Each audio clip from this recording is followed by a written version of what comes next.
The first time we came here. Oh, Paimon remembers! Nahita's consciousness had been trapped by the doctor, but we followed the clues she left behind to help her. So much time has already passed since then, and it seems Sumeru's changing for the better now that Nahita's in charge, right? Paimon just hopes this peace will last a long time, and then Nahita won't have any more new problems to deal with. Yeah, guess you're right. We somehow always find ourselves right in the thick of it. Who knows what will happen next? Come to think of it, maybe it's all because of you. Maybe you're just a magnet for trouble. Huh? Me? Before Paimon ran into you, Paimon never ran into any trouble. At most, when she was super tired, Paimon got caught in some strange whirlpool and sucked out into sea. And even then, you fished Paimon out! Anyway, for Nahita's sake, maybe we should think about heading to our next destination for now. Ah, look who it is. Running into you in a place like this? I can see you two still love wandering around. Oh, it's Dia! Since when are we just wandering around? We're usually taking care of some serious business. Even though it may have nothing to do with our journey. But never mind that. What brings you here? I just finished a commission in the desert for a usual client of mine. Nothing too interesting. Just escorting a shipment of goods. I'm on my way to report back. That's when I saw you two all the way over there, chatting away. What were you two talking about anyway? Huh? You serious? Can't say I saw that coming. But you are travelers after all. I guess you'd never stay for too long in one place. Bumping into you like this will become a rarity. I'm starting to feel sad just thinking about it. Hey, how about I gather a few mercs to escort you two? What do you say? Thanks, but no need. Oh, Paimon had no clue you'd miss us so much. But don't worry, we'll come back to see everyone when we get a chance. Sounds good. All you need to do to get to Fontain is cross this stretch of desert and navigate some waterways. Knowing you two, I'm sure it won't be anything you can't handle. So, when are you leaving? Oh, wait a sec. Paimon just remembered there are still a few dishes in Sumeru that Paimon hasn't tried yet. Now, where's that list Paimon made?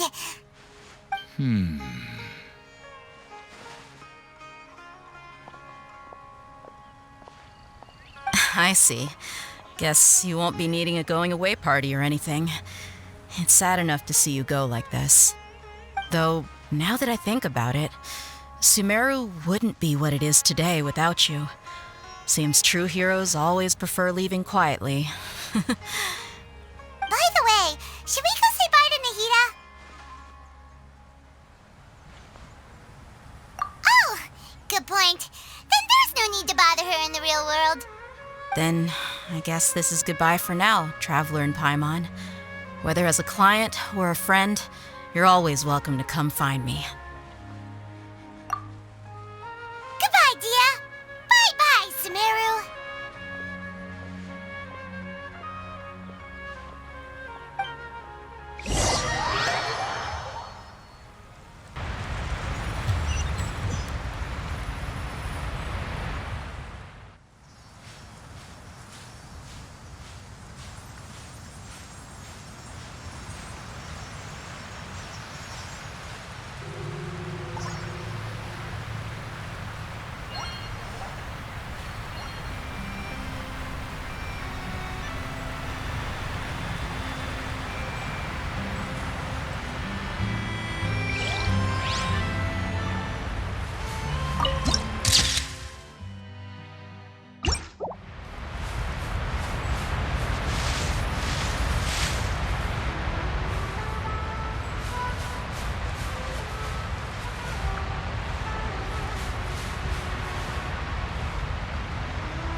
they developed, and there are all kinds of unusual machines.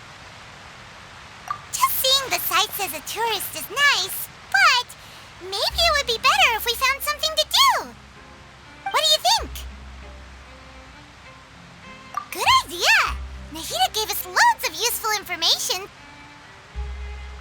Seeking out the Seven is probably still our best source for information at this point. Yeah, the more we can learn, the better.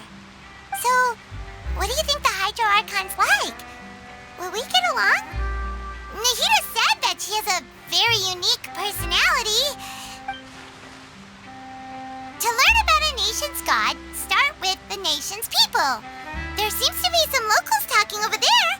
Let's go see if we can join the party.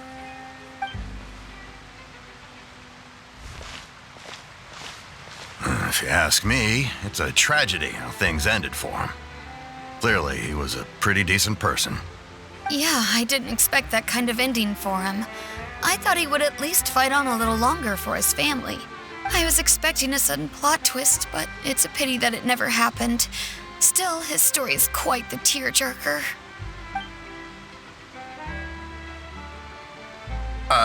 Excuse me. Can I help you too? I couldn't help but notice you standing here listening. Hi. We're travelers new to Fontaine, and we had something we wanted to ask, but you seemed to be really busy talking about some kind of play, so we didn't want to interrupt. Play? Oh, no. We're talking about something that really happened. In fact, it's a case that was just heard a few days ago. Really? Like, a real trial? But the way you were talking about it and the words you used just now made it sound like some kind of story. Well, good tales are often based on true stories, aren't they? And what you see in reality may also be someone deliberately putting on an act while harboring ulterior motives. Whether something is true or not simply isn't that important. The main thing is whether the story being acted out on the stage is splendid enough. Oh, but it looks like you're not from around here.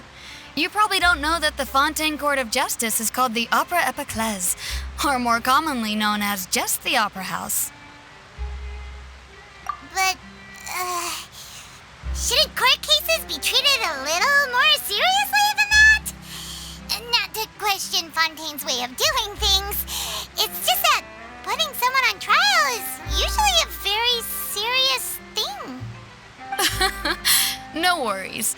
Other visitors to Fontaine have wondered the same thing. You could say that we just don't want to waste the moving stories behind those cases. And as for your worries about whether the cases are treated with due reverence, we have the absolutely just and honorable Chief Justice Neuvillette, as well as the Oratrice Mécanique d'Analyse Cardinal, a machine created by the Archon. Between the machine and the Chief Justice, false charges and injustice are a thing of the past now. Oratrice? Is it some kind of machine, too? Oh, Paimon's curious. We should check it out if we get the chance. Wait, Paimon almost forgot to ask you our question. Do you know what we should do if we want to meet the Hydro Archon? Oh, that's easy. Just go to the Opera House. Lady Furina practically lives there. You could definitely say it's her biggest passion. I think what they mean is that they wish to speak with the Archon personally. In that case, I'm afraid it's going to be a tad more difficult. You'll have to make an appointment well in advance, and it'll depend on whether or not she has any time slots available. Huh. Is the Hydro Archon super busy taking care of official stuff? Wait, didn't you say that she's always at the Opera House? No. Lady Furina seldom takes an interest with the nation's affairs. The reason it's difficult to make an appointment is simply because she's incredibly popular. That's right. After all, she is the Archon. Though she may tend to get a little dramatic from time to time, people can't get enough of her. Huh. First time Paimon's ever heard of an Archon being described that way before. Wait! Paimon gets now! The Hydro Archon is kinda like a big celebrity here, right? Yeah, I suppose you could say that. Perhaps you could even say our mascot. Hang on. This is still Fontaine's Archon you're talking about. You should show some more respect.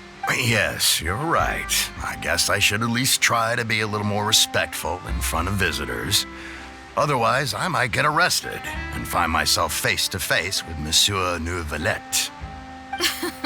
Come on. Sure, there's a lot of laws here, but nobody's going to be arrested for saying something disrespectful about the Hydro Archon. Alright, I think we get it. Thank you! At least we now know that we can find the Hydro Archon at the Opera House.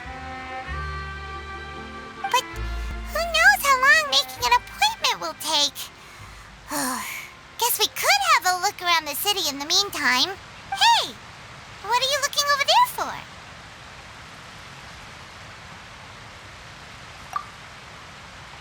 Huh. Maybe something's the matter. She isn't going to jump into the water, is she? Maybe we better go check on her.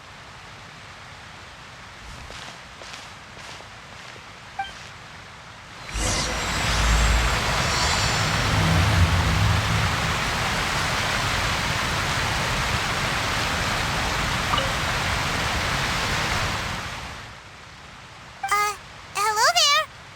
Excuse me. Are you alright? Huh? I'm fine. Thanks. Oh, okay then. We just noticed that you seem to be worried about something. About many things, actually. But there's nothing I can do but just keep my troubles to myself. I was just reminiscing about a place my brother and I would play when we were kids. It was just atop that hill over there. See? You're pointing at the sea. Wait, are you saying that you and your brother lived in the water? Though people call the waters around Fontaine a sea, it's actually just an inland lake that's filled with fresh water. And though I can still see that hill clearly in my memories, now it's been completely submerged. He would skip and jump, tossing sand in the wind. The sun shone brightly, and the air was filled with the scent of the sea.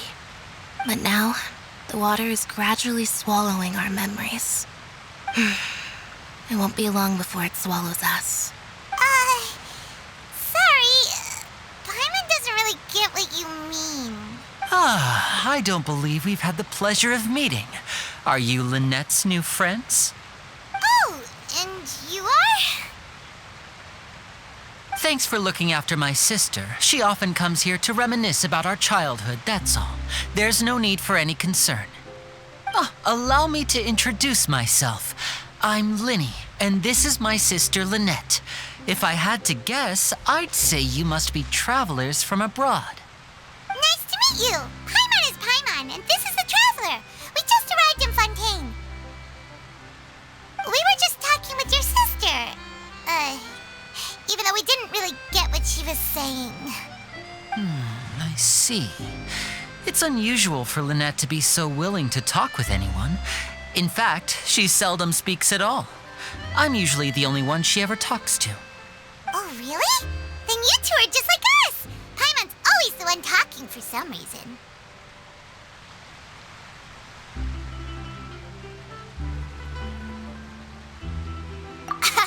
So that's how you think it is? I also think my brother can be too talkative at times. Seems you were right, Paimon. We are quite similar. So, what did Lynette mean just now when she said that the water is engulfing your memories, and that it won't be long before it engulfs you too? Oh, that. It's from a prophecy that's been circulating in Fontaine for some time now. Well, I suppose prophecy isn't exactly the right word, because that implies a certain amount of uncertainty. There's no doubt about what's happening in Fontaine now. Where to begin? Let's put that question on hold for a moment. We still haven't formally greeted each other yet, have we? Did all the introductions earlier not count? Hello, traveler.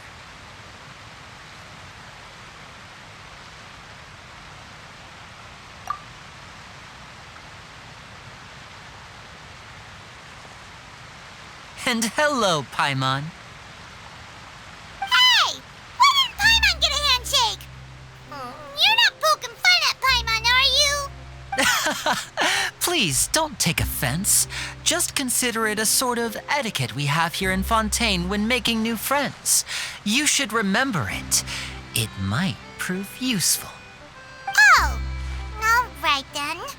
Well, Paimon's just happy to have a local friend now. By the way, we were just getting ready to go to the Opera House to meet the Hydro Archon. Would you be able to show us the way? So you're going to see Lady Furina? No problem at all. In fact, I was planning to go to the Opera House later myself. I'll gladly take you once I finish things here. Please follow me.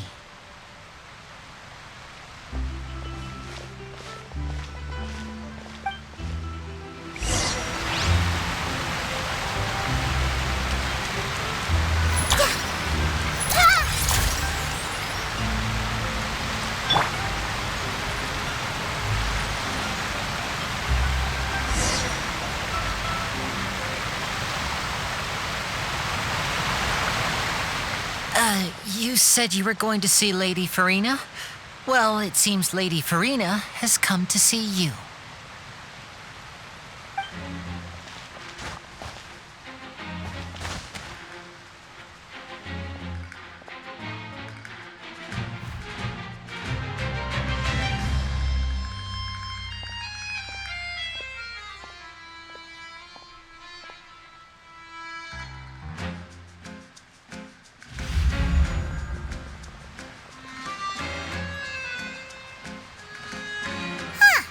So, she's the Hydro Archon?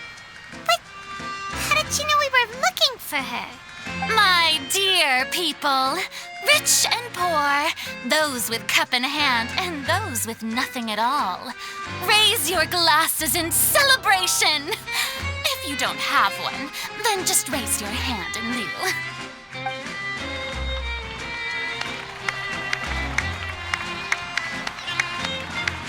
As you can all see, two unfamiliar travelers have arrived in our nation. Come, let us make a toast in honor of this traveler and his companion who have journeyed here from distant lands.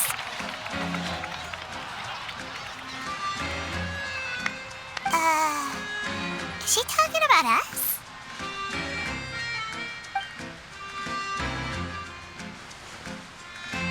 I've long heard of the turmoil and chaos you've left in your wake as you visited other nations.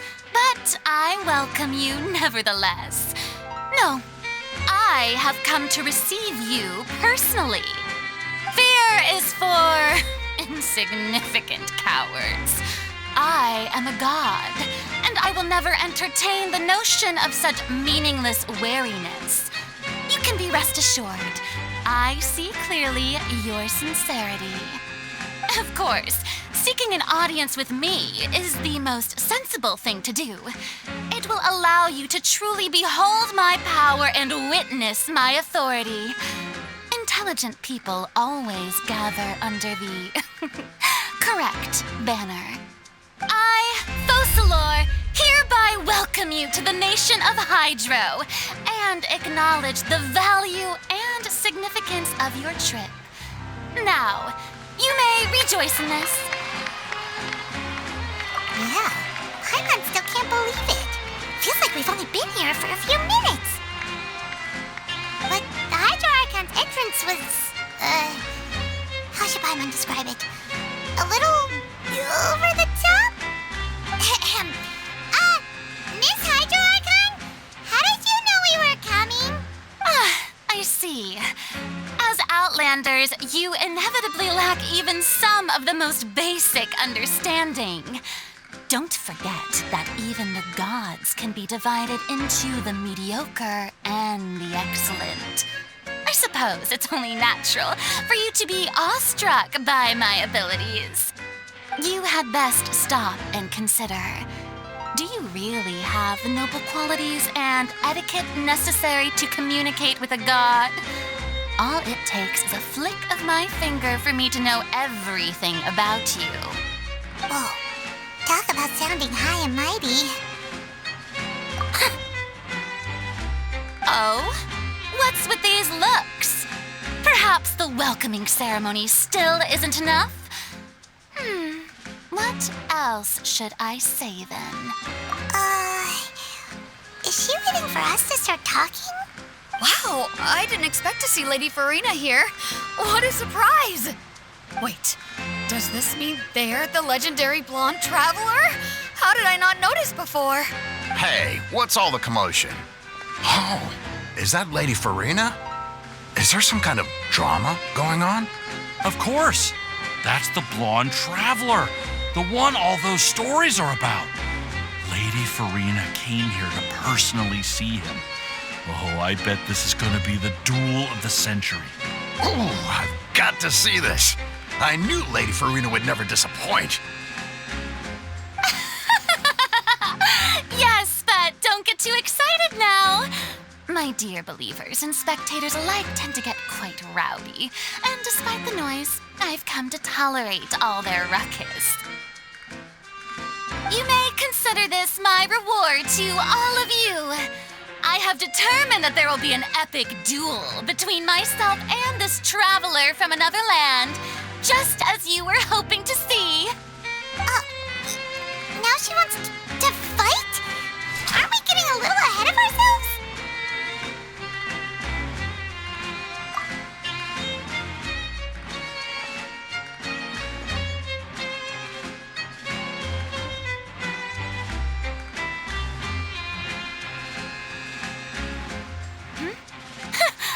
Are you not afraid? Might I remind you that this is a duel against the divine? What are you trying to do, traveler? Provoking a god in front of her people? Stand down, Clorend. I admire his bravery. Few have the courage to draw their sword against a god. He is obviously a true warrior. Unfortunately, people nowadays only crave to be thrilled, and a mere duel will not slake their thirst for excitement. Oh, yeah, she's right. Just a duel wouldn't be all that interesting. On Araneus, criminals are always requesting duels to defend their honor. I'm getting a bit old, to tell the truth. You see. Then, as the god of justice, I shall face this traveler in another kind of duel. A duel in court! Whoa, all right! Now that'll be worth seeing! Right. This is Fontain, after all. Such a grand opera house, it would be a pity not to use it. Why do you care so much about the crowd's reactions? Seems you've spent a little too much time in the opera house. Besides, how exactly do you plan to have a duel in court? You mean you're going to put us on trial? Oh, we have reason to put you on trial. It's obvious, isn't it? According to Fontaine law, no one is permitted to release any flying objects within Fontaine city limits during the first 3 days of each month. You are clearly guilty of violating this law, no? Oh, so that's what they've done wrong. That's our Lady Furina. No one knows the laws of Fontaine like she does. You call that obvious? What kind of law is that? Wait, flying object? You mean Paimon? Precisely! Now, if you two have no objections, then in the name of the Hydro Archon, I order your arrest. My apologies, Lady Furina. I don't mean to spoil the fun, but if you would allow me to interject, I don't think that Paimon here meets the definition of a flying object. You tell her, Linny! Finally someone who's not crazy. How could anyone call Paimon a flying object? Ah, great magician Linny, my beloved citizen. I'll permit you to object, but how exactly do you plan to prove your claim? As a magician who just rained on your parade, I naturally should shoulder the responsibility of saving the show. So, with such an audience gathered here, allow me to perform a trick for everyone.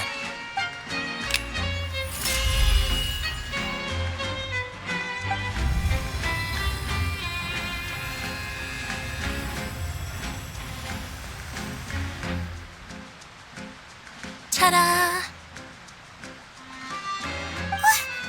What's that on Paimon's back? Hey, when did you do that?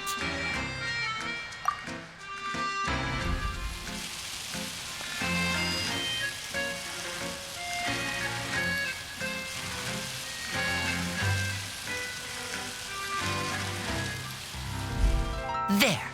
As you can all clearly see, Paimon should be classified as, well, something like a balloon. This rope has been in the traveler's hand all along. It was just that no one could see it before. Huh? You call that magic? You've got to be joking. I thought it was pretty good. Nice one. Huh. I'm not sure what to think. It seems Lady Furina's charges no longer hold water.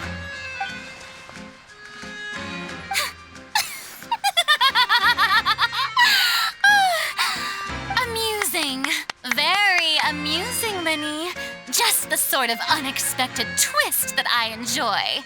With you here, today's performance can finally be called complete. Performance? You see all this as a performance? In which case, consider the matter of your trial resolved. The god of justice will not bring charges against an innocent person. But when there are valid grounds, I will not only judge travelers from abroad, but even the gods of other lands. I look forward to seeing your upcoming performance at the Opera House, Mr. Linny and Miss Lynette. That's enough for now. Toodaloo!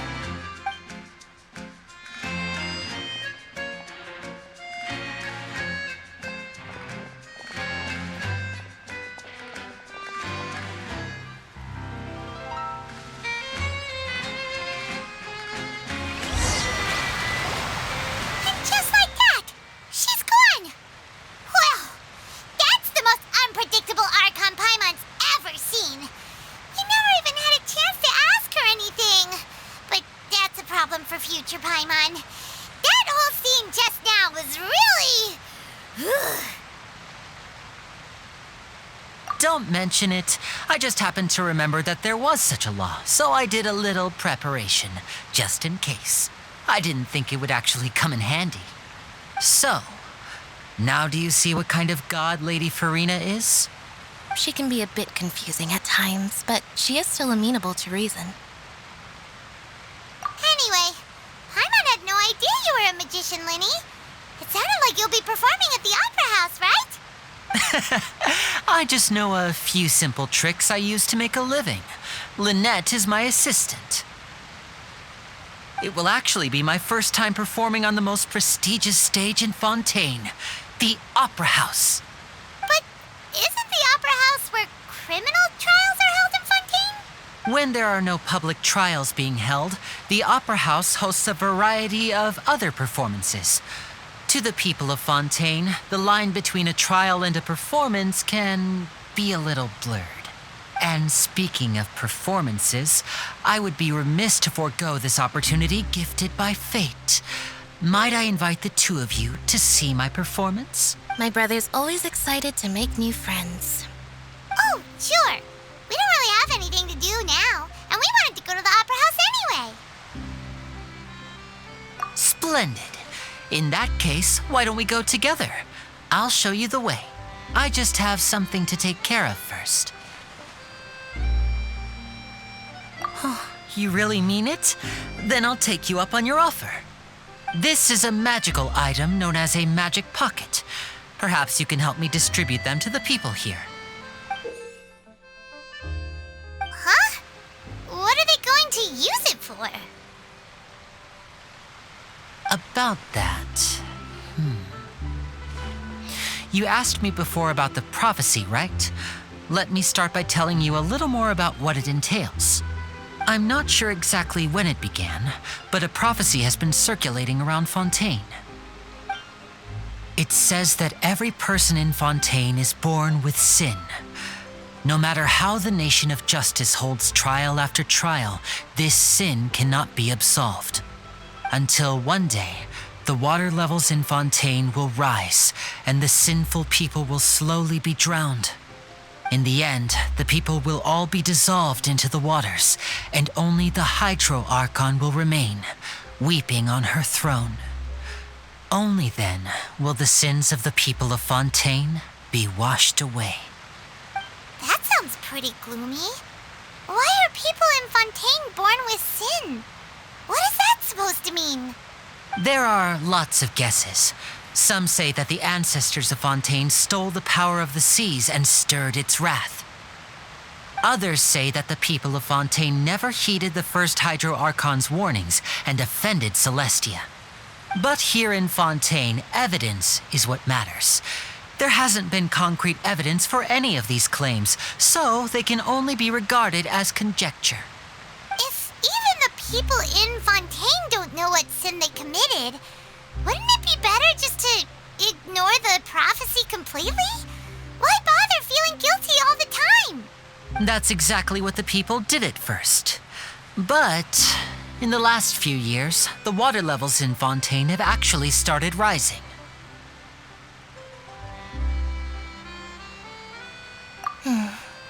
Many places have already been completely submerged, and now lie beneath the sea. Many people carry on with their lives as before and shrug it off as a natural phenomenon. But my family and I think that the people of Fontaine shouldn't ignore the possibility, which would end up sentencing them to death. We hope that at least the people who reside near the waterfront can move away before it's too late. So we've started distributing magic pockets to them. As a magical item, these magic pockets have astonishing capacity. I'm sure they will come in handy when people are moving their belongings. Oh, Hyman gets it! It's like preparing for a rainy day! But this is more than a bit of rain. Perhaps only absolute power could ever contend with such a catastrophe. But who knows? We're just tiny specks in the grand scheme of things. Now, if you'd like to help, then please give these magic pockets to anyone nearby. Be sure to convince them to take it, regardless of what they say.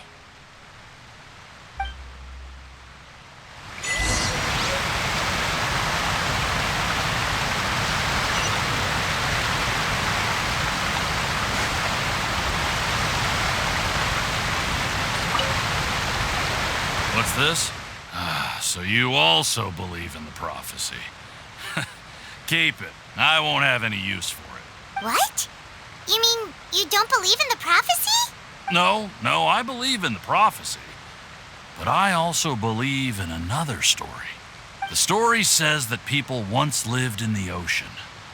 They were one with the ocean and couldn't live apart from it. But as time wore on, people desired to live on land and developed blood vessels, encapsulating the sea within their bodies. Thus could people set foot on land. So, if you ask me, when the water rises and takes us all, it'll be like we're going home. Oh, we hadn't heard that one before. But people can't live underwater. They'll die. You should probably still take it. All right, I'll take it. I guess I just feel that being dissolved into the water doesn't necessarily mean death.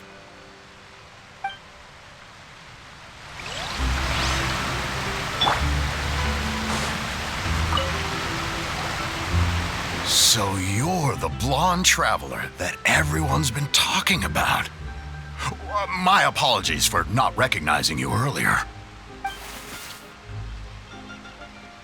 Oh, a magic pocket? Seems you really thought of everything. I guess it's better to prepare for the worst and hope for the best. Thanks. Please, also thank the magician on my behalf when you get the chance.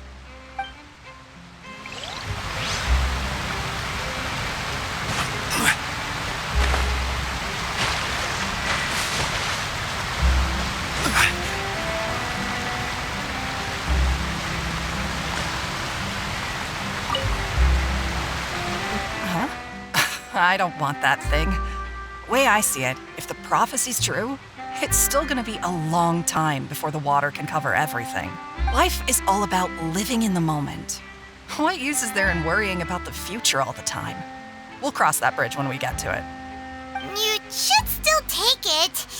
You never know when it'll come in handy. Oh, all right, fine. Thanks. It's just that if I start moving, that means I've already given up on the life I have now.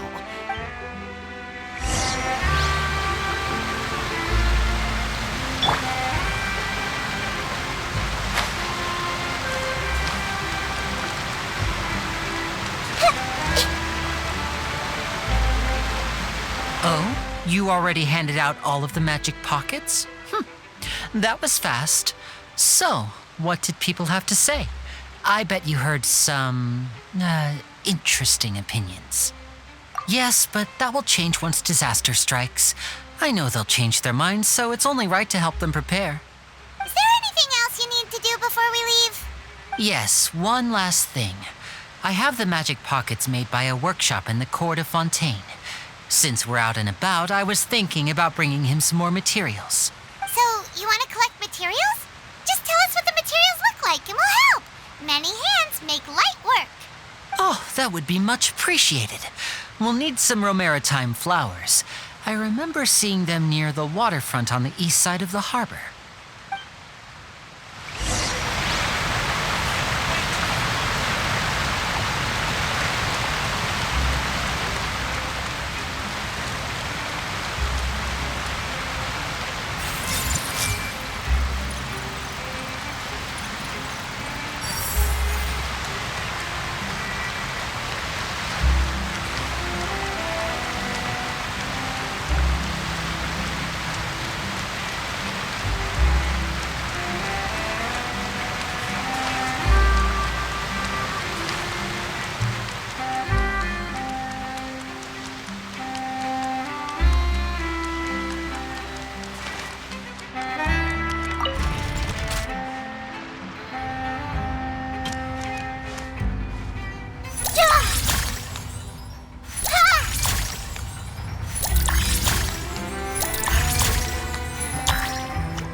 there's still a long road ahead.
You made quick work of that. I can tell you're an experienced traveler. Maybe next time you'll feel like helping too, Lynette. No way. I'm in power-saving mode today. Otherwise, I fear I may not have any energy left for the performance at the Opera House. Fine. Though the performance is still a long way off. Now that we're finished here, we should get ready to head back to the court of Fontain. So, we're going to the court of Fontaine before we head to the Opera House? Good. Paimon wants a tour of Fontaine's largest city and try...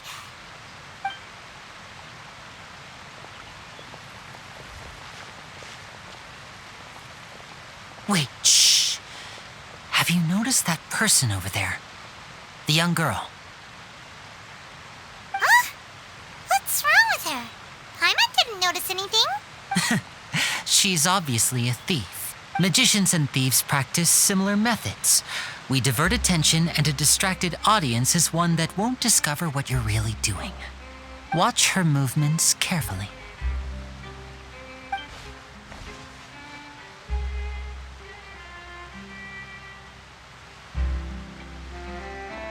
Oh, he's right! Shh, keep your voice down. We need to think of a way to catch her, but it seems she's very alert. Perhaps we should split up. You two can ride the lift over there and wait up top. I bet that'll be her escape route if she tries to run. All right, let's go.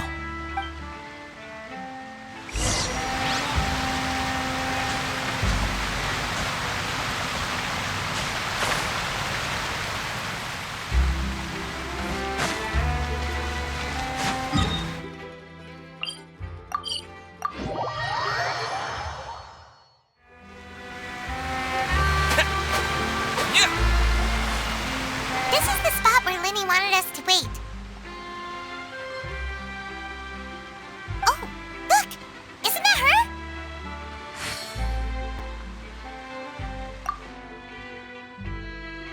Oh no! Did she notice us? She started running the other direction! What should we do? Should we chase her?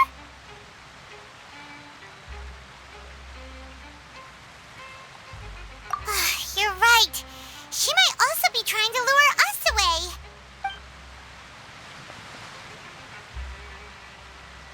Nothing's happened for a while now. Paimon wonders if Linny caught the thief. Yeah, let's go.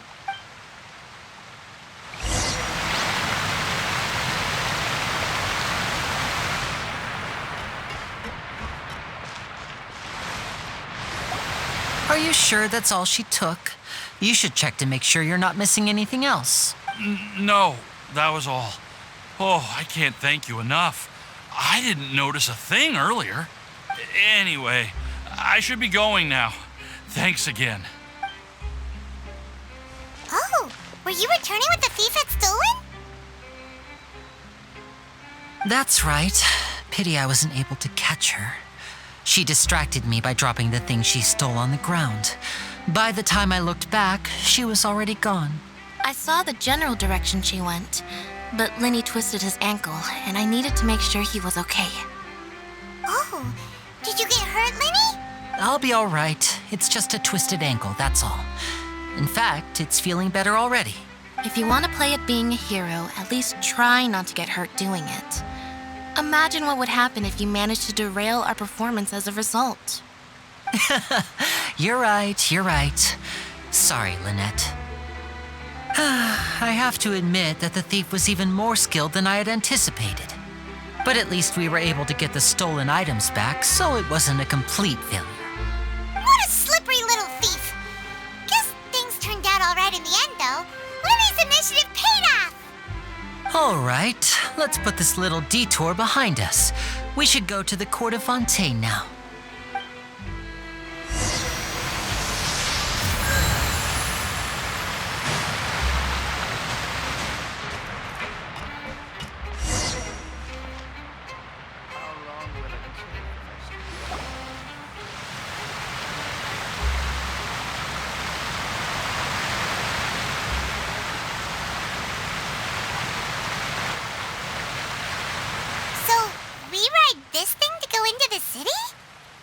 Ingenious way to get around.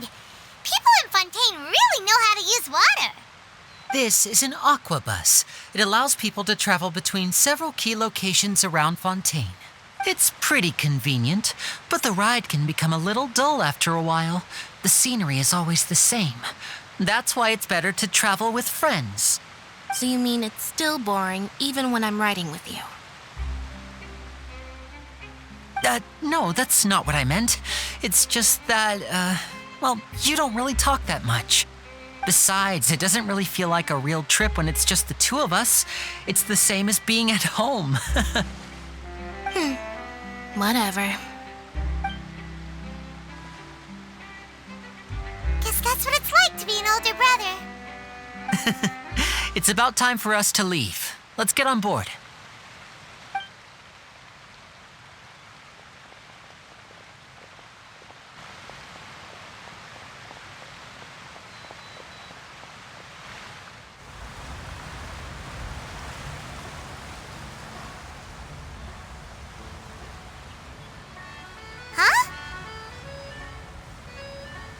What?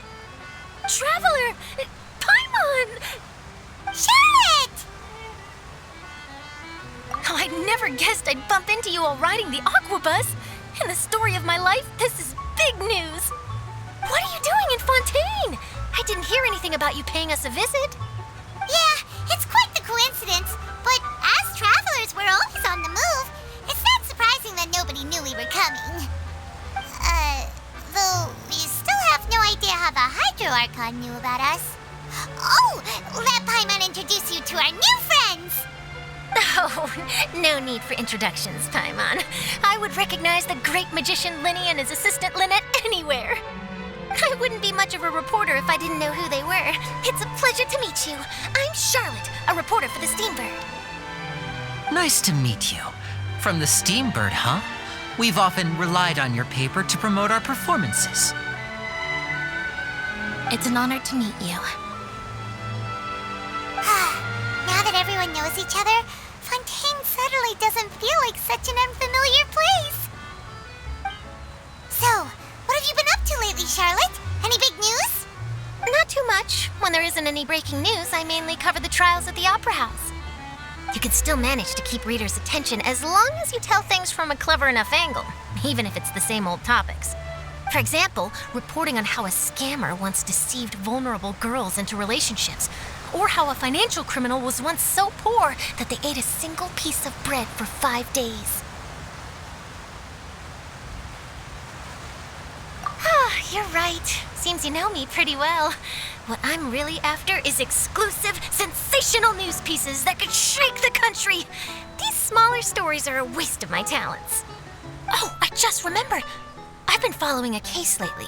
Well, a series of cases, actually. You mean the serial disappearances of young women case? That's right! These stories are the talk of the town right now, and it's probably the most mysterious case we've ever seen. If I'm the first with a draft ready to publish when the case is finally cracked, and it's the headline story in the Steambird, oh, when that happens, I bet all the other reporters will shed tears of envy. I've already gathered all kinds of materials. I just can't wait for the truth to be revealed. So, what is the serial disappearances of young women case? You mean the culprit hasn't been found? That's right. The first missing girl case happened almost 20 years ago. And ever since, after a period of time, another girl disappears. What the cases have in common is that the girls are all of a similar age, and that they've all vanished without a trace. But the scariest part is that to this day, none of the girls have ever been found. Many suspects have been arrested over the years in connection with this case, but shortly after each arrest, another disappearance would always happen.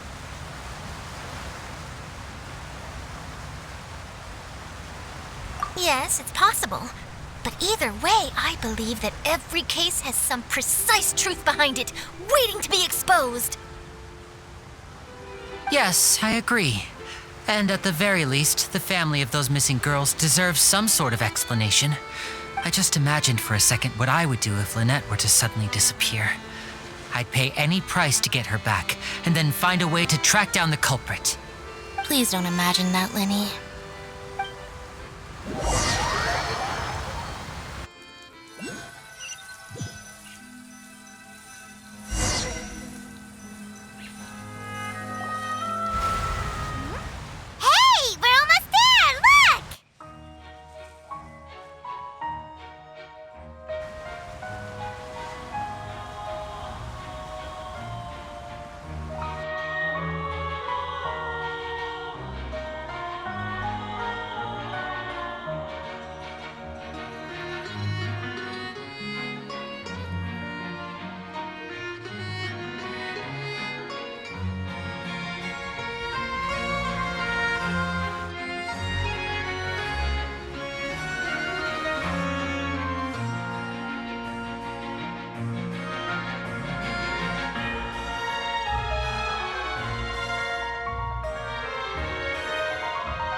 I really enjoyed chatting with you. Life should be full of pleasant little surprises like this.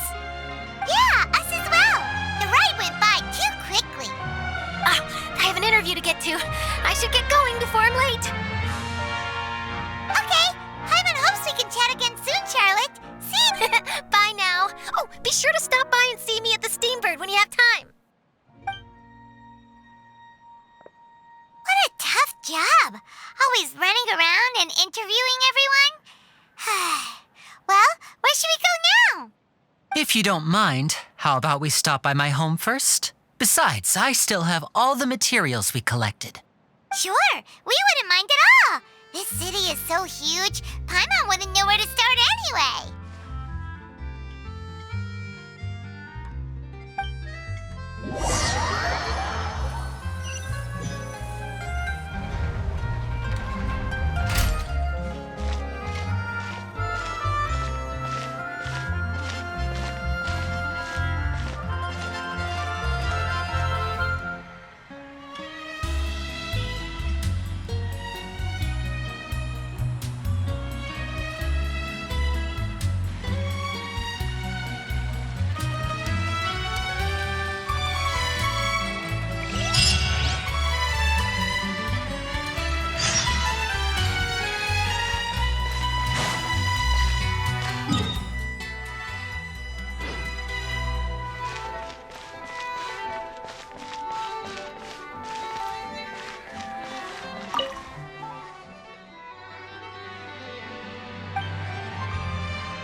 ready for a rehearsal?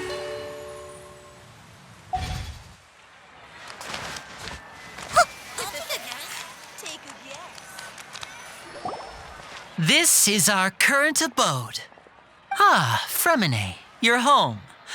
Where did everyone else go? I have some new friends that I would like to introduce. Oh, they all just went out a moment ago. I see. Everyone is getting busier now that Father will be returning soon. I suppose that can't be helped. Allow me to introduce you to my little brother, Furina. He is a phenomenal diver. Hello. Nice to meet you. Paimon is Paimon, and this is the Traveler. Oh, you sound very proud to have a diver as a brother, Linny.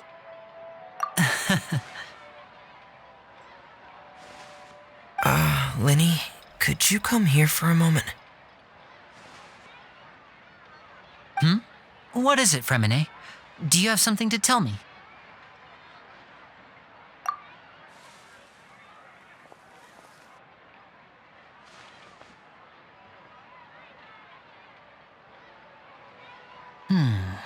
Okay, I see. Is everything all right? Oh, it's nothing. We were just discussing a little housework. Sorry for the interruption.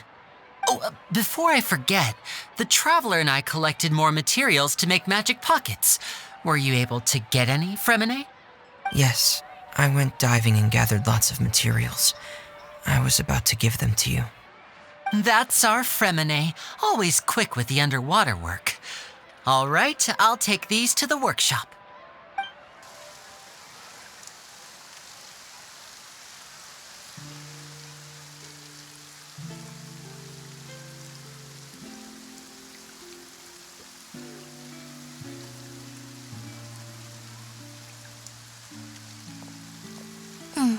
Looks like rain. Oh, you're right. But wasn't it clear and sunny just a moment ago? Fontaine's weather sure is weird. I'm afraid that's just how it is here. It often rains on days where there are trials being held in the Opera House, but don't worry, it'll clear up soon enough. What's wrong, Furina? There's a legend about the rain that I tend to believe. It's said that a dragon of water once resided in Fontaine. Though we don't know where the dragon went, every time it weeps, the skies will cloud up and pour out rain. When I was a child, my mother told me that if I wanted to go outside and play, I should yell toward the sky at the top of my lungs, "Hydro Dragon! Hydro Dragon! Don't cry!" If it's an elemental dragon, then having the power to make it rain wouldn't be very unusual. Let Paimon try something. Hydro Dragon, don't cry!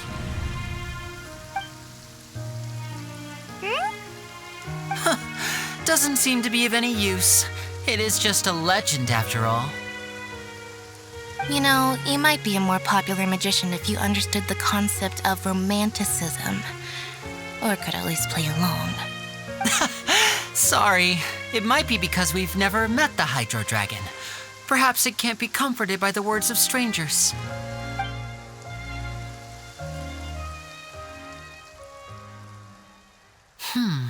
It rained for longer than I suspected.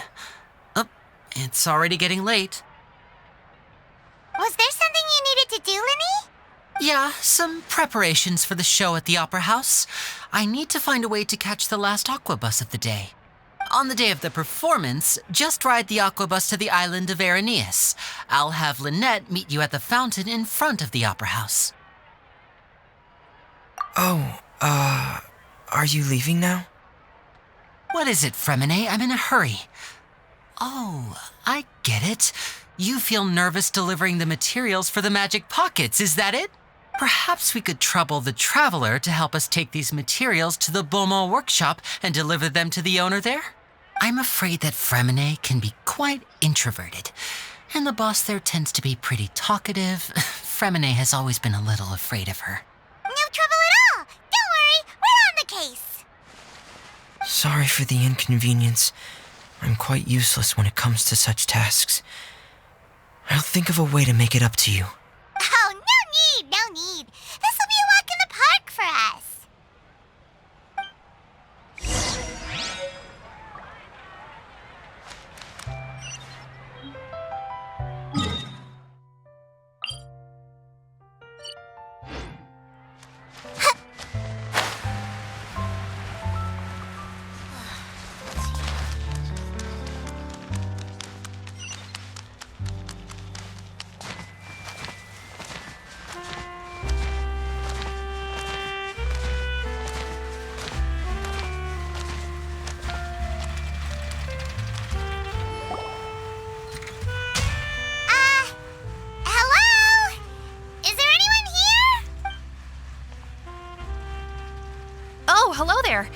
customers? Looking to buy, or do you need something made? Or perhaps you're just looking for a chat with me. Oh no, we're just here to deliver some materials. Here they are. They're for making... what were they called again? Ah, these must be for magic pockets. I could tell right away. I've already made several orders worth now. No need. They've already prepaid several batches worth. When they told me what they'd be using them for, I even offered them a discount. But they insisted on paying the full amount, saying that I had a business to run. It seems both their hearts and their pockets are made of gold. Whoa. So, is Linny actually loaded? I can't say for sure, but who knows? Maybe there's good money to be made being a magician in Fontain. Hey! Is this machine what you use to make stuff here? It looks really advanced. Why use your hands when a machine can do the work?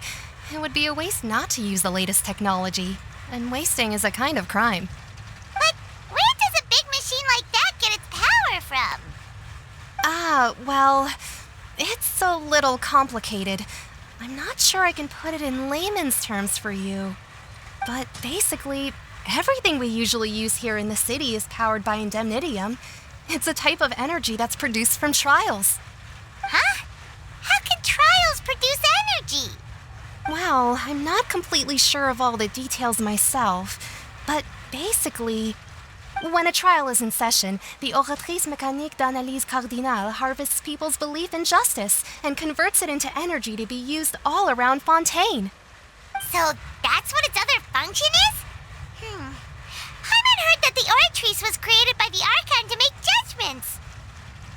But Paimon still doesn't get it. How could something unreliable like people's beliefs be turned into a stable power source for these machines? Oh, yeah! So that means the Hydro Archon relies on the machine to take the energy created by belief and turn it into power for all of Fontain, right? Even though I've never heard anyone really put it that way before, it sounds like it makes sense. Besides indemnitium, we have another type of energy called pneumosia. It isn't produced by the power of the Archon, but it is unstable by nature. Even now, it still cannot be widely used by civilians. I thought I'd find you hard at work, but here you are chatting the day away. Since you're already talking, I'm sure you wouldn't mind a few words with me. You again? Didn't I already promise you that I'd have the more I owe to Confrérie of Cabriere by next month? Why are you hounding me now? Yeah, but how do we know that you won't go running off by the end of this month? I want 50% today. Wait, no, 70%. Huh? You... Seems business isn't so great for the workshop. We've already finished our job and delivered the materials. Maybe now's a good time to leave?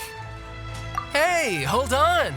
Before you go around trying to collect payments, why don't you settle your own debts first? If Confrérie of Cabriere wants to poach clients from Northland Bank, that's fine. But I'm afraid you still owe the bank a hefty sum of mora. So why don't we work things out between us first, before you get back to your little conversation here? You're from Northland Bank. But we said we'll pay everything we owe next month. Why are you hounding me now? Traveler, Paimon! I didn't think I'd run into you here in Fontain. What are the chances? We're surprised to see you too! What are you doing here in Fontain? You didn't want to stay in Snezhnaya? Long story short, I've already been in Fontain for some time now, and honestly, things have been pretty boring. But it seems that fate brought our paths together today. Not only will I have some good friends here now, but ones who always seem to find trouble. Either way you look at it, it seems things are going to get a lot more interesting now. Pretty sure we'd want to avoid anything that you'd find interesting. Besides, our trip here has gone pretty well so far, right, Traveler? Hey, you, Northland Bank boy. Aren't you forgetting something? Don't interrupt. It's not often I run into the Traveler like this. Why don't you wait for me over there for a while? You kidding? Aren't you the one looking for us? You really expect us to sit and twiddle our thumbs while you catch up with your friends? Listen to me, boy. If you want your Mora, fine. Why don't you come and take it? Hey, I just said not to interrupt. Oh, by the way, Traveler, the last time I took Tonya and Tusser ice fishing, Tusser said, "Hey, that's way over the line. All right, boys, let's see who has to pay up now." Can you at least let me finish one sentence? Fine, though the bank told me not to get rough with our clients. You're the ones who started it. This is an act of self-defense. You two will have to be my witnesses, okay? I'm sure this won't take long.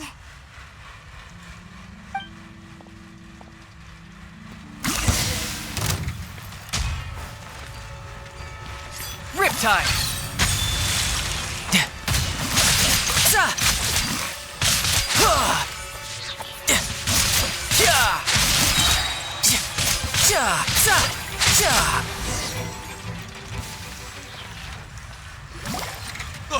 What's your deal, Brad? How are you so strong if you're just a staffer from Snezhnaya's Northland Bank? Wait, don't tell me you're... Oh, now you notice. It's a little late, don't you think? Just make sure you understand that you don't mess with Northland Bank.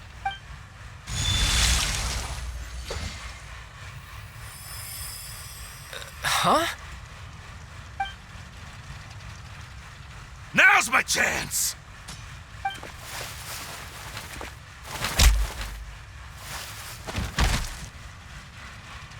Huh. That was weird.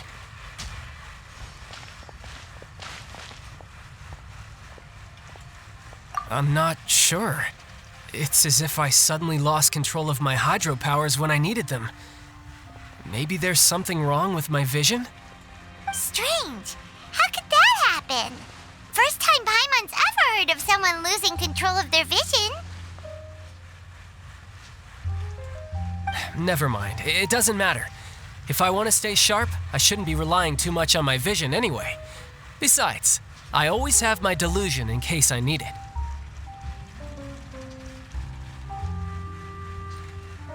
So what are you doing in Fontaine, child? I don't see its work for Northland Bank. Well, I guess it's because I've been in a bad mood lately. Huh? What kind of reason is that? Wait, since when do you feel down about anything? I don't know. Maybe I still have a lot to learn about myself. But recently, there seems to be some sort of restless power stirring inside of me. And I don't know why, but every now and then I feel like I'm in a terrible mood. Maybe you losing control of your vision just now is connected with that power you're feeling inside. That is a possibility. I can't remember if I ever mentioned it before, but when I was 14, I fell into some unknown abyss. It was during that time I learned nearly all of my abilities. The one who took me under her wing and taught me was named Skirk. She was always quiet and very mysterious. Nobody knew where she came from or what she had been through, and she was always very strict when teaching me combat techniques.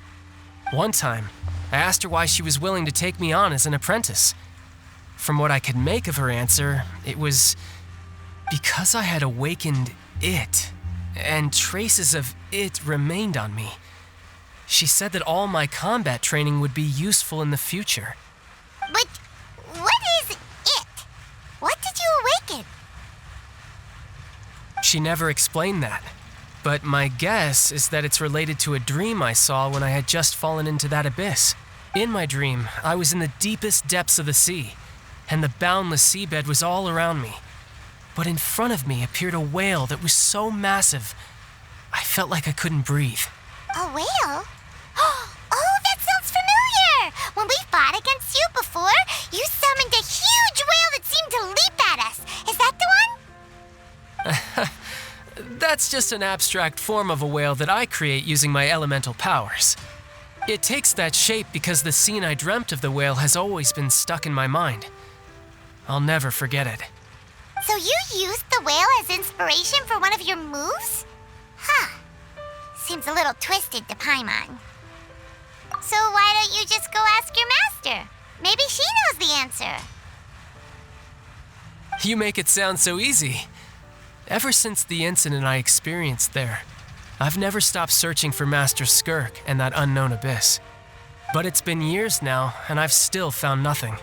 There isn't even a trace of the place where I remember falling into the abyss. Oh, it sounds like some kind of ghost story. Yeah, I'm out of leads at this point, but there's nothing more I can do. It seems that strange encounters in this world tend to be elusive like that. Oh, seems the time really flies when I'm talking with you. I just remembered I have somewhere else I need to be, so I should get going. What? More work for the Northland Bank? No, it's more of a personal appointment. Lately, I've been sparring with some of Fontaine's official champion duelists whenever I'm feeling bored. Official champion duelists? You mean it's their job to duel? Yep, in Fontaine, before a criminal goes to court, they're given one chance to defend their honor by requesting a duel with an official champion duelist. The champion duelists are all-powerful fighters selected from among the nation's best, and the duel itself is a no-holds-barred fight with no specified stopping point. So engaging in such a duel is regarded as a symbol of defending your honor. If a criminal manages to win the duel, they'll be acquitted, but if they lose, they'll have no choice but to stand trial. And the worst-case scenario is that you're simply killed in the duel. Though it's rumored that Fontaine has a death penalty, from what I can tell, no one has ever been officially sentenced to death. So really, the only people who opt to duel are those who have suffered a grave injustice in being accused, or those who greatly value their honor. Otherwise, why gamble with your life? So, do many people actually get out of their trials by winning the duel? Apparently, it's exceedingly rare for anyone to actually win.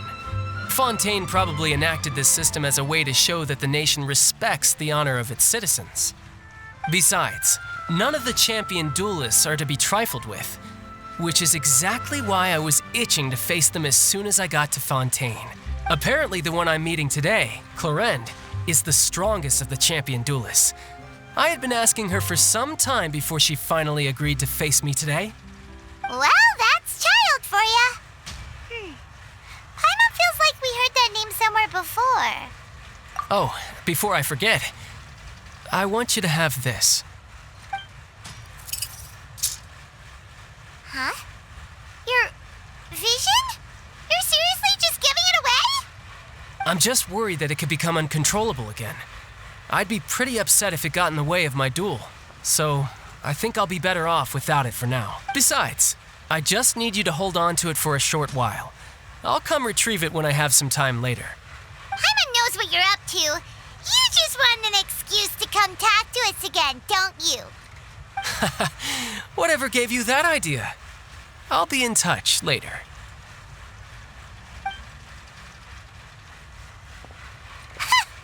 That sneaky guy. He said he's been feeling down lately, but he seemed the same as ever to Paimon.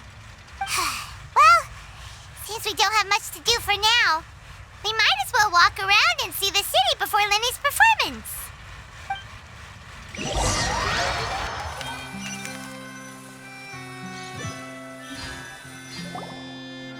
Wow! Who could have seen that coming? The reporter who was barely around for most of the story was the murderer all along! Sorry. Paimon was just surprised, that's all. Paimon never saw that twist coming. The murder mystery novels here are amazing. The whodunits here in Fontaine are a lot different than the light novels you see from Yai Publishing House. Both have their merits, but Paimon thinks this style of novels are more, well, novel. It's so exciting to reach the moment when the mystery is uncovered, especially in the one Paimon was just reading. You should buy a copy and read it too. Oh, sorry about that. Paimon will be more careful next time. Hey, shouldn't we be heading to the Opera House to see Lenny's performance soon? It's almost time for the show to start, so we should get going. Lenny said that the Opera House is on there near us, so let's go ride the Aquabus.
Welcome to the Navia line.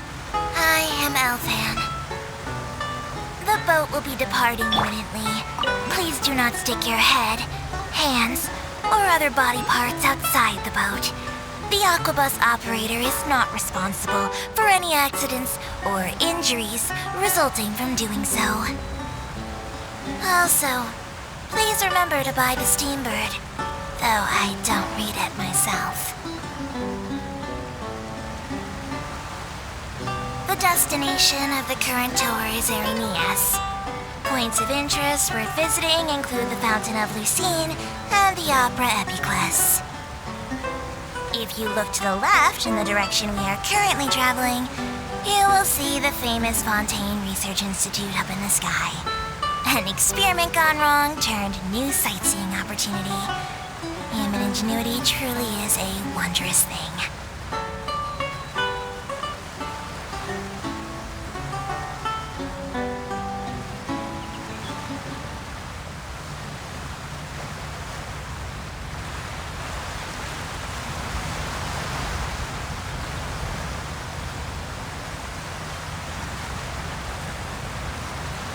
Approaching our final destination. Please be sure to bring all your personal belongings with you as you disembark. Even though I will take any forgotten items to the lost and found, the paperwork is rather annoying as Melusine hands are not suitable for grasping pens. Please be careful when disembarking. It has been my honor to be your tour guide this trip. Thank you.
Down. Time for takeoff. I see everything.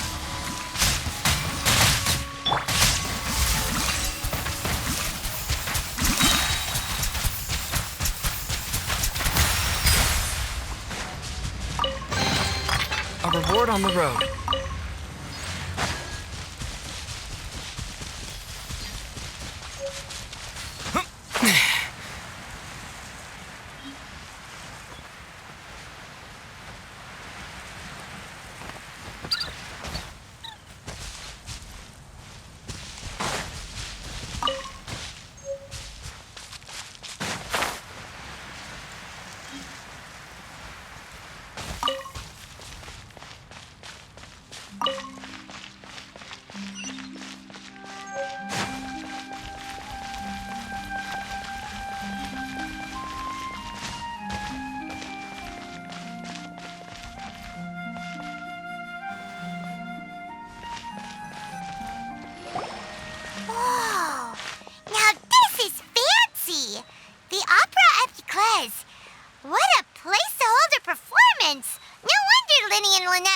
Forward to it. Huh. Looks like there's a lot of people standing around the fountain up ahead. Oh, Archon, please bless us with a bright and healthy child. We pray. I don't know why you always feel the need to ask so much. I'll be happy as long as our child is healthy and lives a peaceful life. I guess if they're our kid, then there's no doubt they'll turn out smart. Maybe this is one of the customs in Fontaine. There sure are a lot of couples here. Vache. What's wrong? Vache. Vache. No, Paimon didn't say anything. Are you hearing things? Welcome to the Fountain of Lucine. All the water flowing through Fontaine converges here.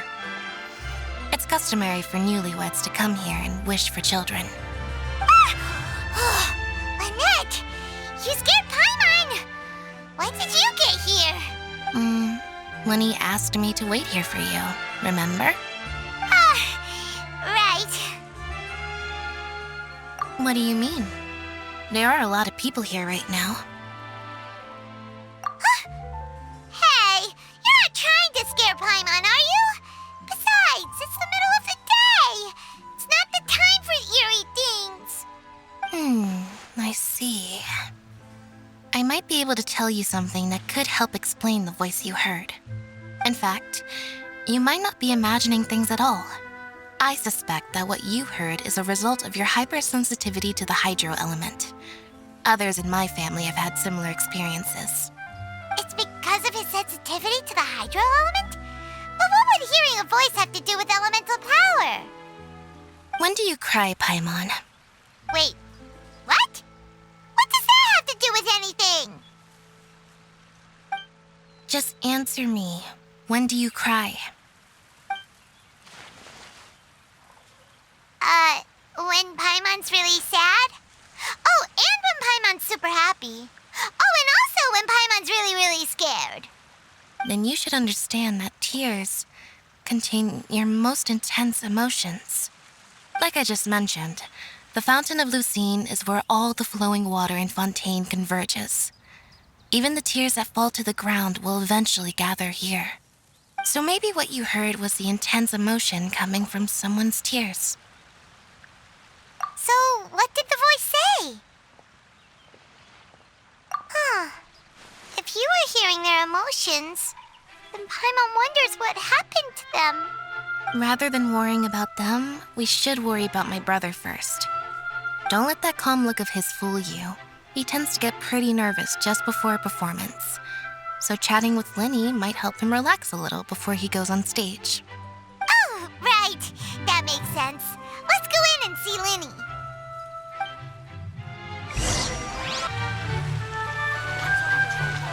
But I just want our child to live safe and sound. Wisdom.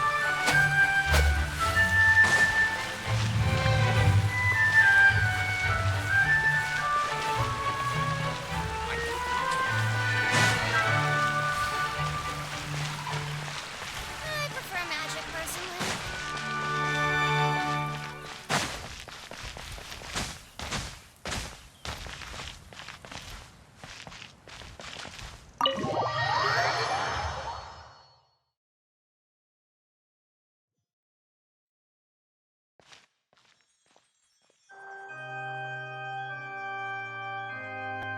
Traveler and Paimon, good to see you. I knew you two would come. Are you kidding? We wouldn't miss it for the world. We've been looking forward to it. I can tell, judging by how early you've arrived. But you're actually right on time. The audience still hasn't started entering the venue yet, which means now is the perfect chance for us to take you to the best seats in the house. Wait just a moment, I'll fetch the tickets.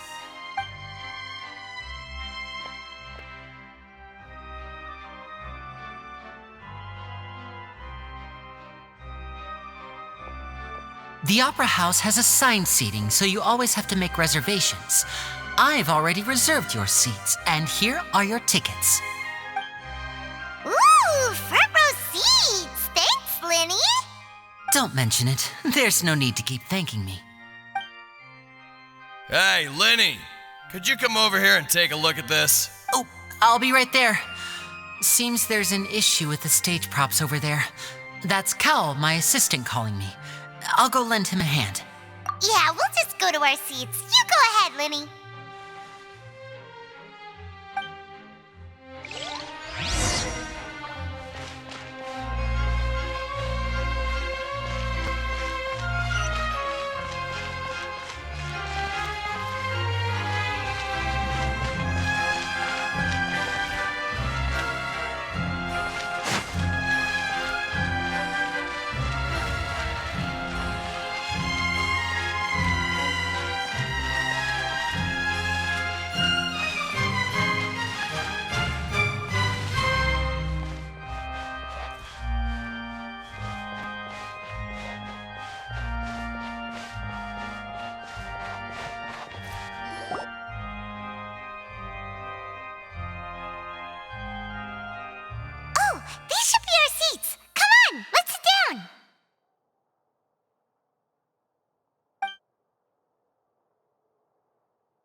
conversation with the person next to us. Since we're sitting together and the rest of the place is practically empty still, it's kinda awkward if we don't say anything. Oh, you little... Of course you put this on Paimon. Excuse me, I did not realize you felt awkward. I am terribly sorry. I would be perfectly happy to chat with you if that is what you would like. Oh, so you heard all of that, did ya? Boy, you sure have good ears. Paimon thought she was keeping her voice down. Wait, that's not it. Paimon's sorry. Paimon's the one who was being rude, talking under her breath like that. So let's talk, but, what should we talk about? Oh, Paimon's got it. You're also here early and sitting in the front. Are you a friend of Linny's too? A friend, you say? Well, if Mr. Linny would like to be my friend, I would be more than happy to reciprocate. Oh, so you're not friends with Linny then? Oh, this is getting more awkward by the second. Paimon nearly forgot to make her introduction. Nice to meet you. Paimon is Paimon, and this is the Traveler. We just arrived in Fontain. It is an honor to meet you two. I have heard of your deeds across Tevat. And as required by proper etiquette, I will also introduce myself. I am... Oh, Monsieur Nervillet. What an honor it is to have you here to see my show. Ah, Mr. Linny. I should say it is in fact an honor for me to see your performance in person. Wait, Nervillet? I saw you all chatting just now, but it seems you still don't know who Monsieur Nervillet is. Allow me to introduce you to Fontaine's Chief Justice. That seat is always reserved for him. It wouldn't be too much to say that he's the symbol of justice and honesty here in Fontaine. Ooh, sorry for being so rude just now. Paimon had no idea you were such an important person. No offense taken. Being Chief Justice is merely what I do for work. Nearly every person has their usual reserved seat, so I'm not so special, really. And by the way, I should probably let you know, even though I would prefer not to, there's someone sitting up there in the VIP seats that has been striking a pose for quite a while now. I believe she is trying to give you a most elegant and impressive first impression. So I think you should take notice of her sooner rather than later, otherwise she may become flustered.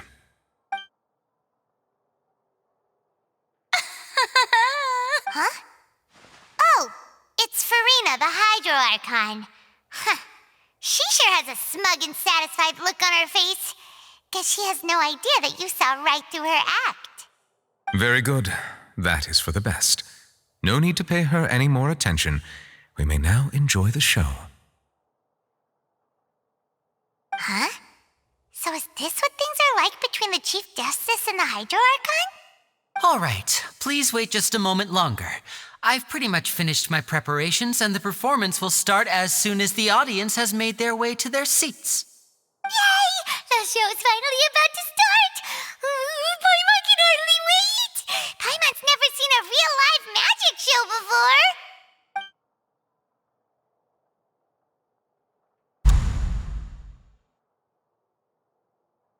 Ooh! They're dimming the lights! The show must be starting!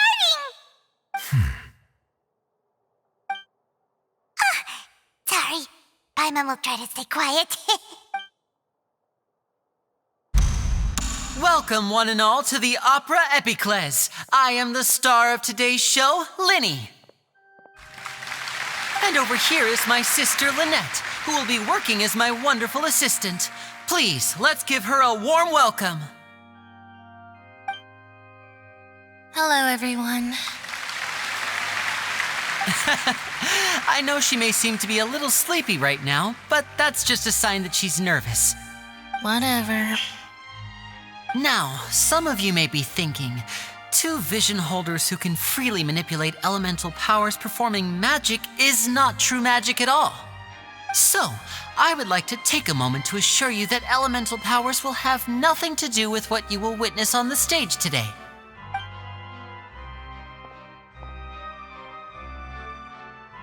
Both Lynette and myself have removed our visions for the show. That way, even the gods won't be able to help us. Oh, good point. That's what makes the show real magic. Now, without further ado, let the show begin. Lynette will now exit the stage to make some preparations. I know you might miss her, but don't worry. She'll be coming right back on stage momentarily. Perhaps in an unexpected way. I'm sure she'll be stealing the spotlight soon enough. Oh, and before I forget, there's one more thing I should say. You never know what can happen in the blink of an eye. A magician's greatest skill is making things disappear or appear. The possibilities are endless.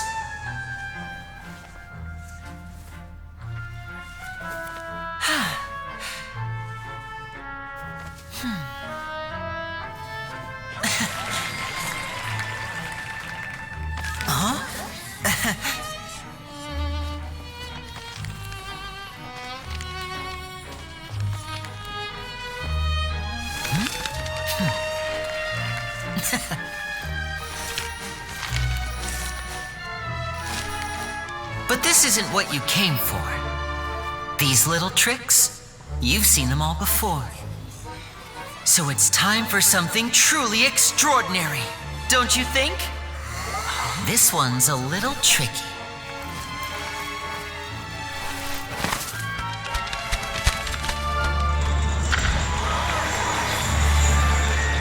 Using this water tank, I shall make my sister vanish completely, right before your very eyes.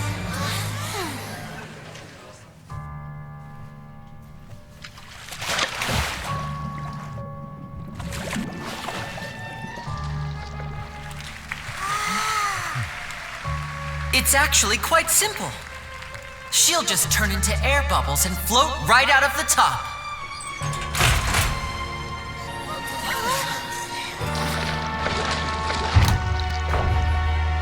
Oh no!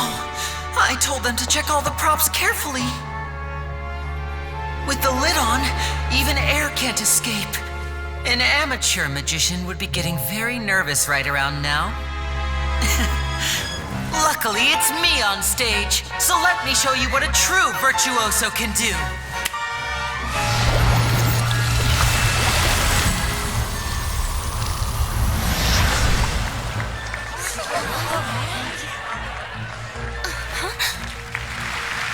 Lynette, are you still there?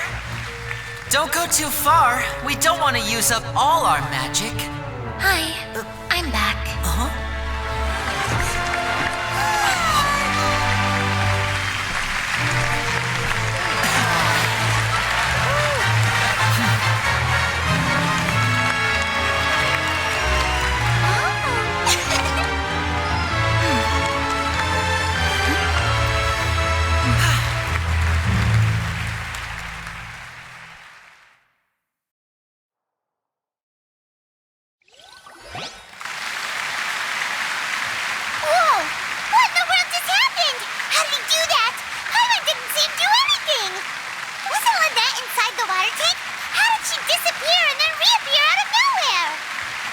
If we could see easily through his tricks, then that would mean that his skills are still lacking.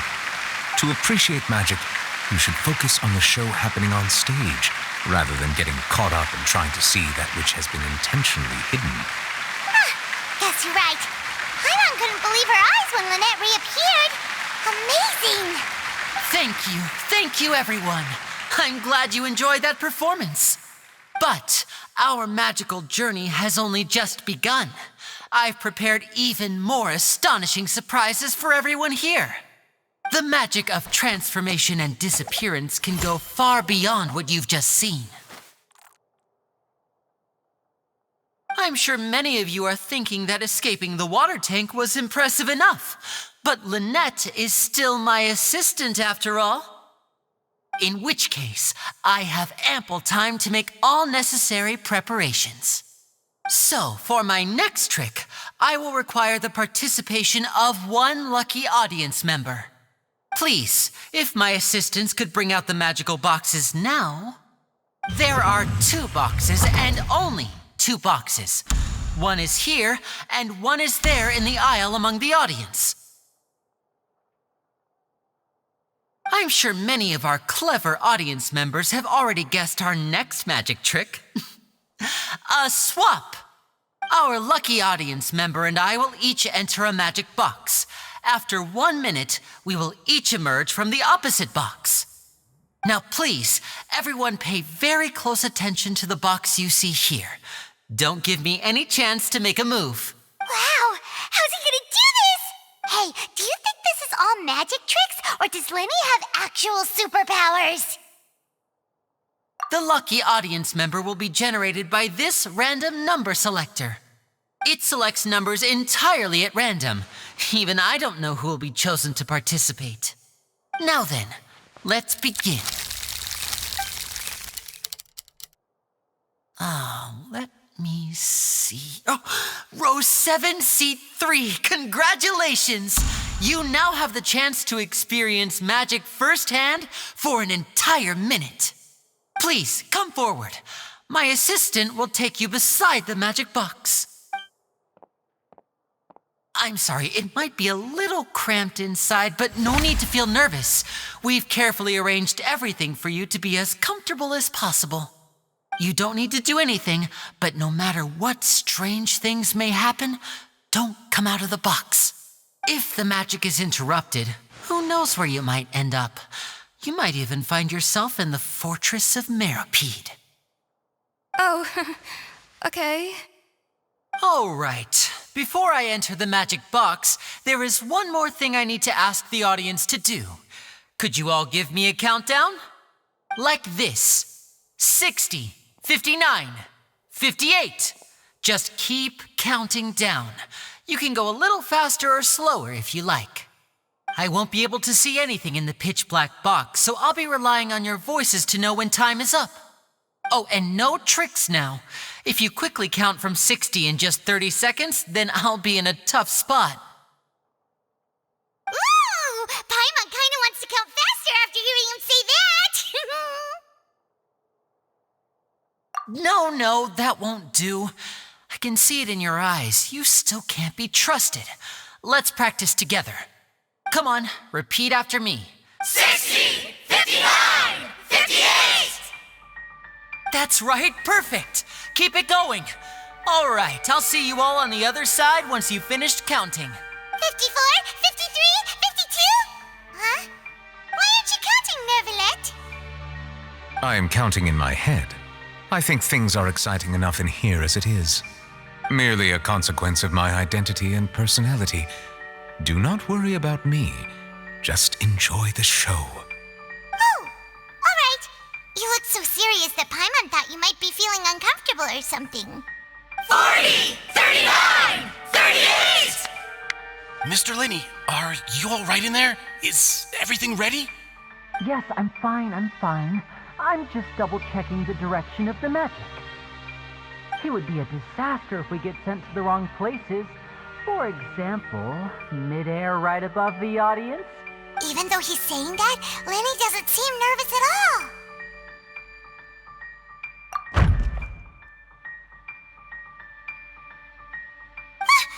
What was that noise? Did you hear it too? Not sure. Anyway, it doesn't seem like anyone's worried about it. 25! What's wrong, Mr. Lenny? I can still hear you moving in there. I seem to have accidentally knocked over a decoration. I'm trying to fix it, but it's pitch black in here. Never mind the decorations. There's no time for that. The show is what's important. No, that's unacceptable. I want my show to be perfect. Don't worry, we still have 20 seconds. Hear them counting? 19! 18! 17! It seems things aren't quite going as planned. It feels like you're all starting to count faster, but that's all right. I know it can be tiring to do such a long countdown. 10 seconds and change is still plenty of time. 10! Almost there now. Whew. Swapping 2 people is harder work than you might think. Even a master magician like me can't guarantee I'll get it right the first time. Hey, wait! Is this the back one? I can't tell. They both look the same inside. Huh? No, that's not it. I'll try again. 7! Hey, slow down! Honestly! 5! 4! 3! Whoops! That doesn't count! 0!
Is this part of the show? Mr. Lenny, you're going to use magic to fix the stage now, right? What happened? Oh no. Maybe this isn't part of the show. The girl was still in the... This performance is over. Medical staff with me. Guards, secure the scene and detain all the performers. Seal the exits. No one is allowed in or out at this time. Yes, that's right. If this was just an accident, then we must investigate the cause. But if this was all part of some scheme, then those accountable will not escape the judgment of the God of Justice. No need to be alarmed, you two. We'll get to the bottom of this soon enough.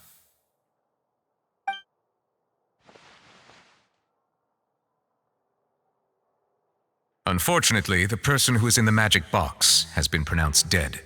His name was Cowell, one of the assistants in Linny's magic troupe.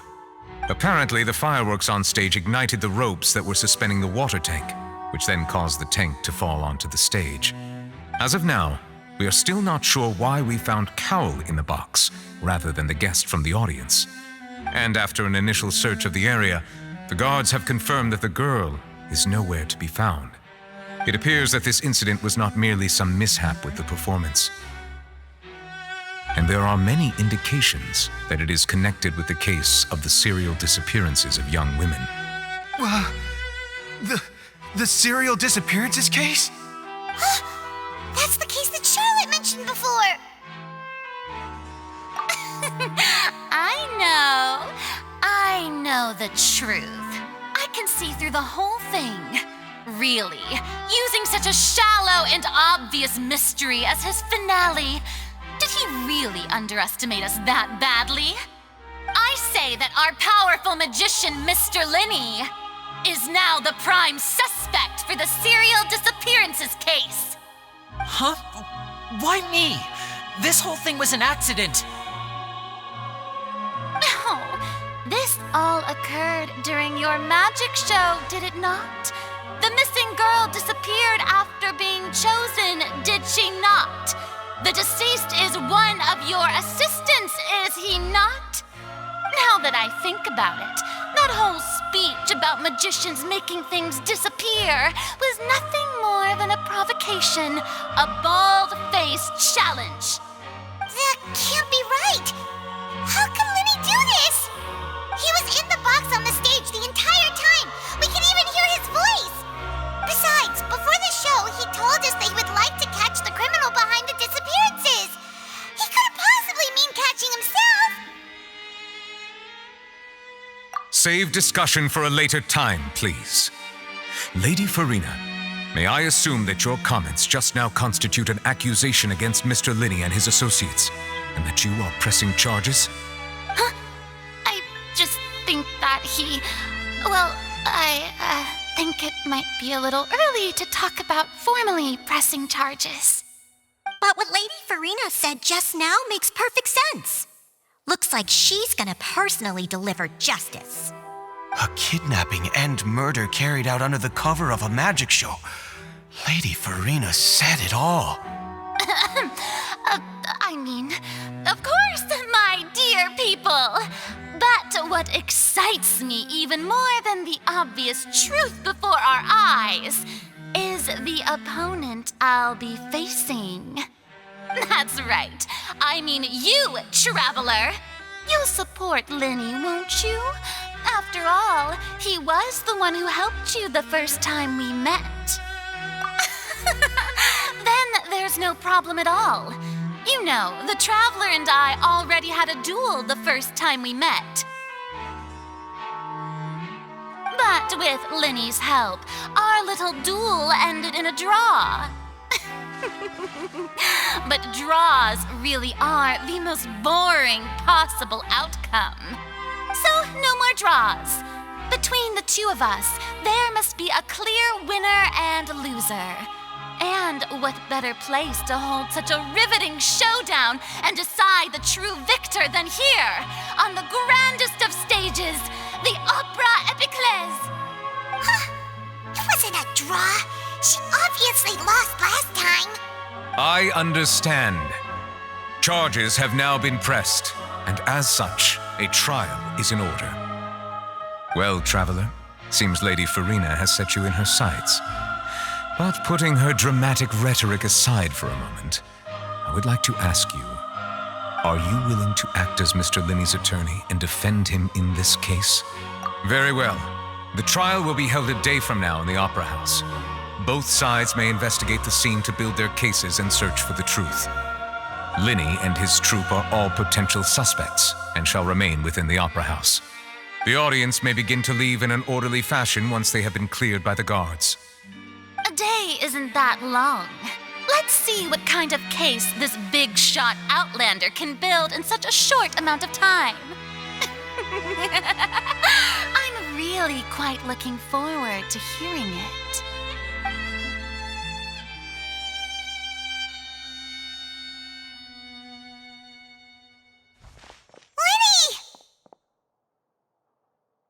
Sorry about everything that happened just now. Were you frightened? Of course! Who wouldn't be scared after witnessing an accident like that? Yeah, I'm a little shaken up myself. How could this happen? And poor Cal. I know you already claimed that you would defend me, but now it's just us talking. Tell me, do you think I could possibly be the murderer? I understand. Even I'm not sure what happened, so I can only imagine how difficult it is for you to grasp the situation. I'm sure everyone sees me as the biggest suspect at this point. But if you ask me, the whole thing is mysteries layered upon mysteries, such that all that's left is confusion. I don't know whether what happened there on the stage was purely an accident or not, and I don't know why poor Cal was in the box. As for how that girl chosen from the audience could suddenly disappear, I'm afraid I don't have any answers either. If someone tampered with my performance, then we need to figure out what they did. Even a skilled and knowledgeable magician like myself couldn't pull all that off in just 1 minute. Which is precisely why we need to investigate. As this book says, the impossible could not have happened. Whatever happened must have been that which is possible. Paimon bought them when we were reading at the bookshop in the city earlier. Pretty cool, huh? Don't worry, Paimon used her own savings to buy them. It wasn't from our travel funds. I think they look cute on you, Paimon. You have good taste, Lynette. That's the right attitude. Feeling depressed isn't going to help me now. I need to get back to my normal self. But with the guards watching our every move, it's going to be especially difficult for Lynette and I to prove our own innocence. Good thing you agreed to be our attorneys. Thanks for that. We'll be counting on you. Yes, thank you so much. Yeah, just leave it to us. Oh, since we're going to start investigating, Paimon has a question first. Where did Lynette go during the performance? Ah, well, I'm afraid that would involve some of our essential trade secrets as magicians. The secrets behind our magic are past saving, Linny. I suppose you're right. The truth behind our tricks is going to be important evidence that will be weighted during the trial. 'Tis truly a pity. As a magician, our magic show is a work of art. We've poured countless hours and spared no effort in perfecting it. But if revealing our secrets will help you uncover the truth behind what happened, then it will be well worth it. We should go somewhere else if we're going to discuss our magic tricks. We'll go speak with the guards, and in the meantime, you can go investigate the stage and the seating areas. All right, let's go have a look while the investigation teams are still here. Detective Paimon is on the case!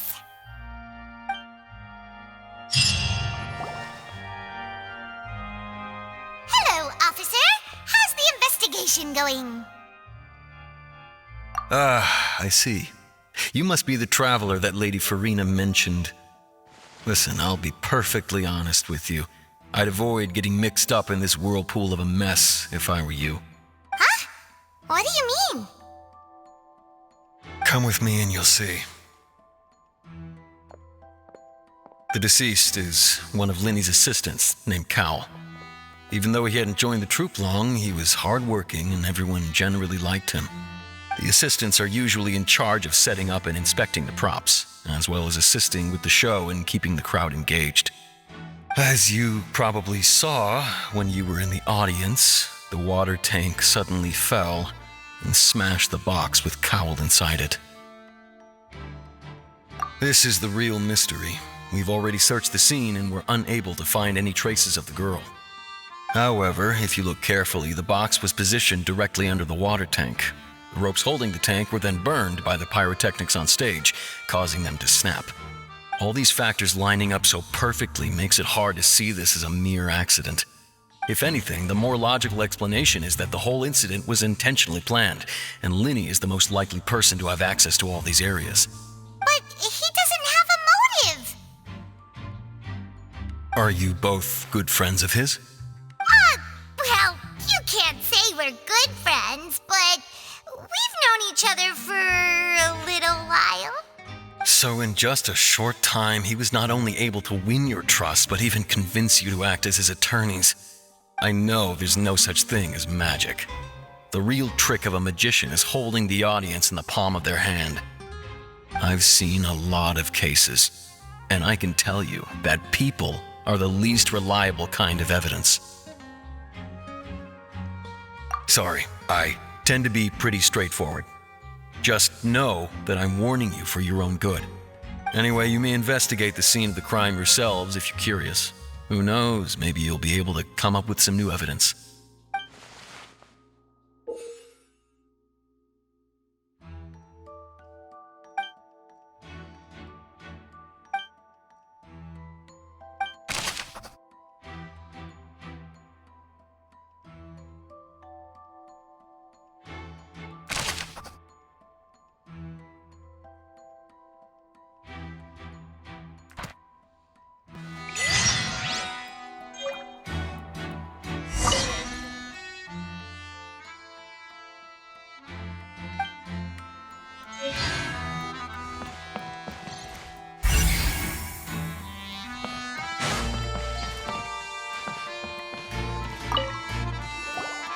So this is the rope that broke and caused the water tank to fall.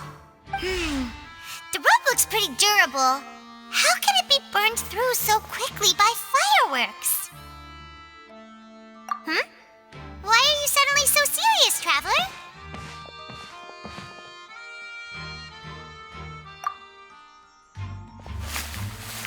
Whoa. Look! This bit is made from different material! Most of it was burned away, but there's still a little bit of it left. So if a rope meant to hold something was made with that kind of material in it, then that means... Wait! Why don't you write all this down? Let's...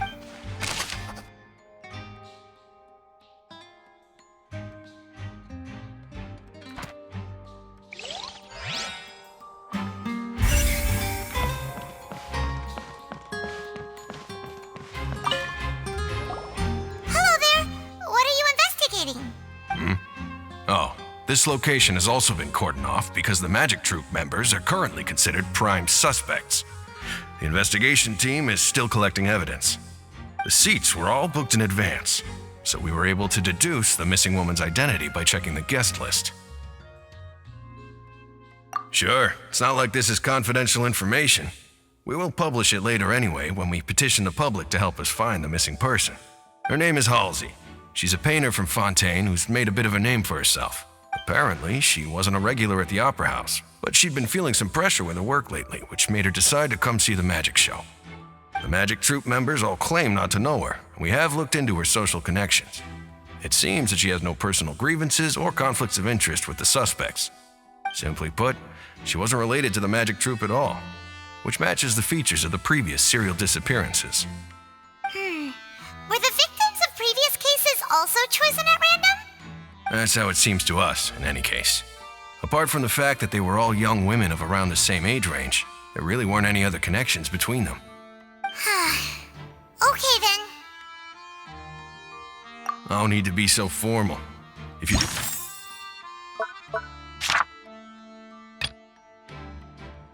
happen to see the missing girl, please be sure to contact us. It is of utmost importance that we get to the bottom of these disappearances.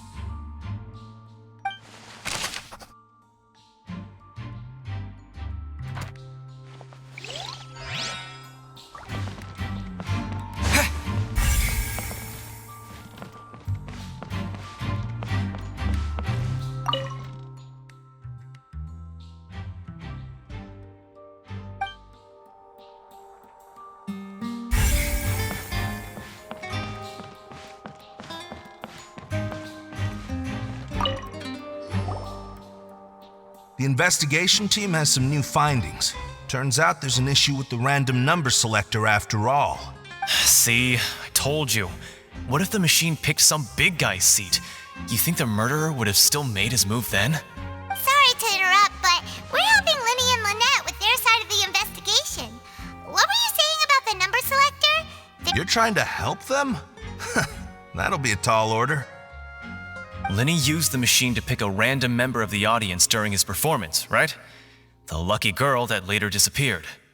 Well, we thought there might be a serious problem with the machine, so we had it taken away for further inspection. It turns out that the seat number it picked wasn't random at all. The machine picks that same number every time. I'm sure you already know that you have to make a reservation in advance to get a seat. In other words, Linny knew who would be sitting where from the very beginning. That much checks out. Linny reserved our seats for us too. Bet you see why I was saying it'd be tough to make a case for Linny. Even though it's bad for Linny's case, Paimon had better write it down.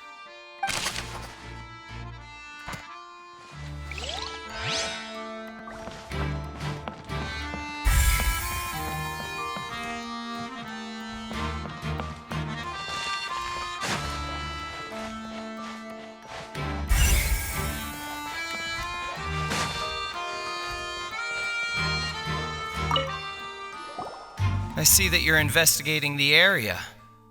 Well, it just so happens that I'm interested too. If you find any new and interesting leads, be sure to share them with me, all right? We don't have too many thoughts yet. Then why don't I tell you my hypothesis first? The way I see it. And I'll start it with that loud thud. The thud? Oh, you mean the sound that happened during the countdown? Yes, exactly. It wasn't terribly loud, but I suspect that most people heard it. It's just that everyone was awaiting the results of Linny's trick with bated breath, so no one paid it much mind. But now that the incident has happened, the thud has become an important clue. That makes sense. So, what do you make of it? I'm of the opinion that it may have been the sound of Linny's accomplice. Lynette, perhaps. Jumping atop the water tank or something like that.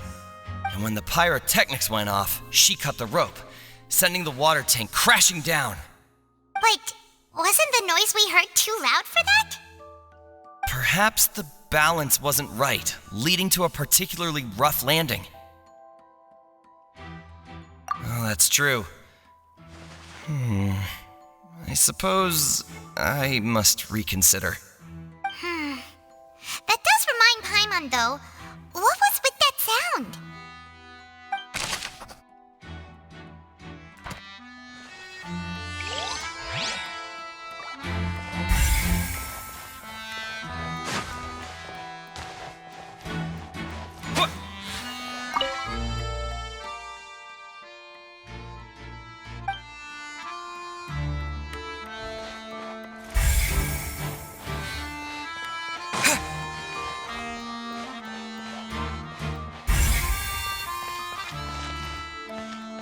Lenny's still talking to the guards.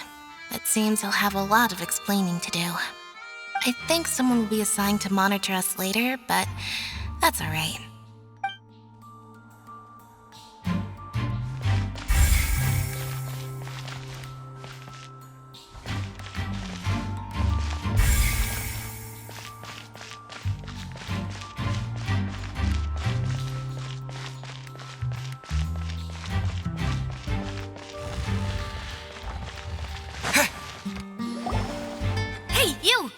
Yes, both of you. Over here. I've been keeping an eye on you for a while now. Huh? You mean us? That's right. If I'm not mistaken, you're also among those who wish to cut down the thorns and pursue the truth. No? And by the looks of it, you're not from Fontain. Well, you're right on the more about that one, but who are you? Have you never heard of the Spina di Rosula? From mediating disputes and providing protection to solving conundrums, you name it, Spina di Rosula does it. And I, Navia, have the honor of being its renowned president. Though those who play by our rules call me boss. I'm Silver, her attendant. Pleased to meet you. And I'm Melus. Demoiselle's various daily needs and affairs are under my purview. Huh? Boss? Demoiselle? What gives with the names? Well, I am the second generation president. Melus and the others are still used to my previous title. My apologies, Demoiselle. Should you prefer, boss, I will endeavor to use that instead. No need. You don't have to call me boss. Just Navia is fine. Okay, if you say so. Not that we're members of Spina di Rosula anyway. All merely trifling details. Never mind. Now, back to the situation at hand. That's right. I've always kept an eye on the serial disappearance cases. My interest stems from a matter back from my father's time. Judging from the look of things, I find Linny an unlikely mastermind. Really? We think so too! That's why we're looking for clues now. But how did you come to that conclusion? Intuition, naturally. My unparalleled intuition. Furina sure was quick to point the finger at Linny without any decisive evidence whatsoever, wasn't she? But that's not uncommon for her. If you remember, the justice had to interrupt her and ask if she was pressing charges just to keep her from getting carried away. Anyway, a trial begins the moment someone levels charges. And, of course, there was no way Furina was going to back down in that situation. Sounds more like you just don't trust the Hydro Archon. Well, what's your opinion? I must admit that she can be interesting at times, but liking her doesn't mean that I'll blindly agree with her. All right, I've answered your question. Now, it's time you answer mine. Wait a minute, did that answer count? Well, I say it does.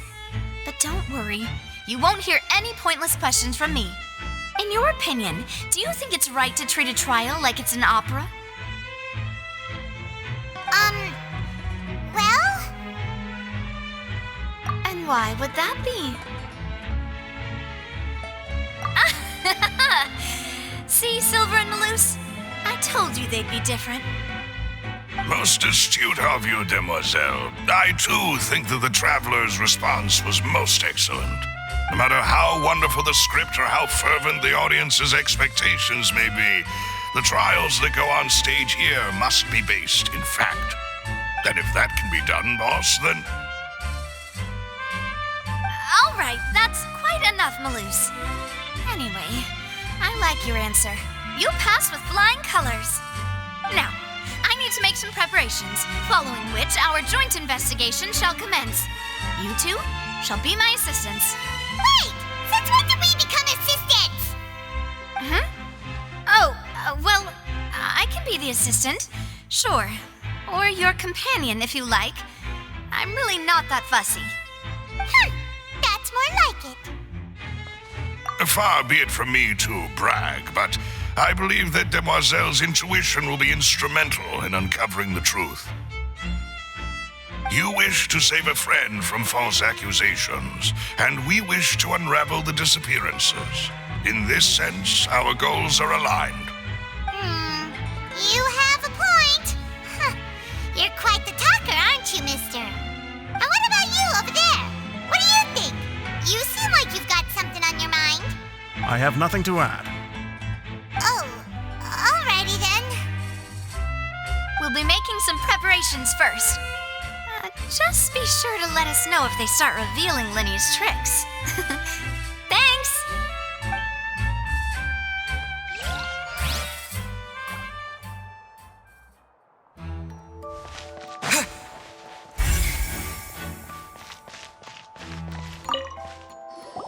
Sorry, but no one can freely enter or exit the Opera House at the moment. If you wish to leave, you must register your identity with us first. No, we're not leaving. We're representing Linny and Lynette as attorneys, so we're investigating the case. Were you always guarding this entrance? Yes, after the Chief Justice gave the order, everyone coming in or out must undergo a strict inspection. So, the missing girl couldn't have left from here, at least not from that point on. I doubt there was much opportunity then either. How can you be so sure, Well, because I was in charge of security near the entrance at that time. I couldn't see Linny's performance from here, which was quite a shame. Just my luck. But still, I did not abandon my post, and I stayed put no matter how loud the applause was. If someone had so much as even approached the door, I would have noticed it, let alone if they had tried to leave. We Melusines are good at that sort of thing, you know. So, it's safe to say the girl couldn't have left through here. Alright, thank you for your help. This will be useful info.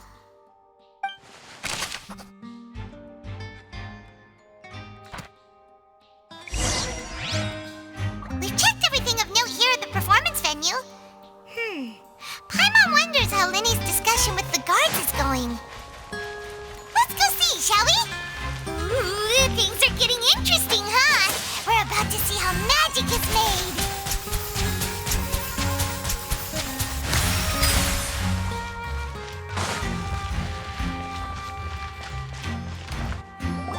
Understood.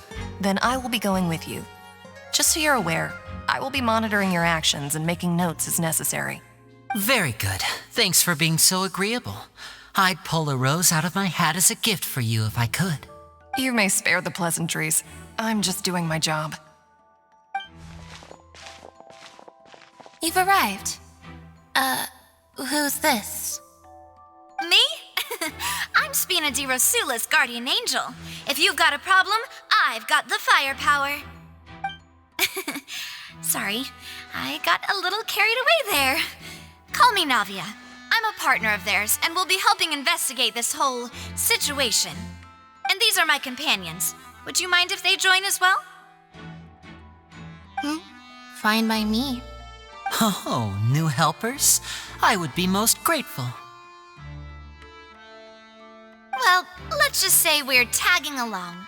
It's not every day you get to see the secrets behind magic performed on such a large scale. I appreciate your kind interest. Come with me.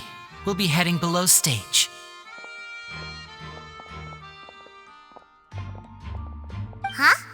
Below stage? Yes, a world of secrets is hidden beneath this magic box, prepared specifically for this switcheroo trick. But before I reveal everything, you should have a look first. Notice anything strange here?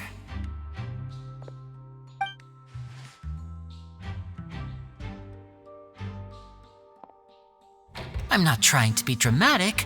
Remembering the details of a trick will help you understand the methods used to perform it more easily. Huh. Weren't there balloons and other decorations here? Where did Ah, good eye. That said, you're still far from discovering the answer. The back? You mean the inside of the door? What's different about it? Paimon didn't notice anything. Very good indeed. I thought you might not be able to catch that, given that you were sitting in the first row. The back of this door was patterned. Those patterns are now gone, replaced by a smooth wooden board. So, if you put 2 and 2 together, what do you get? Exactly. All right, let's go. I'll tell you how it works as we head down.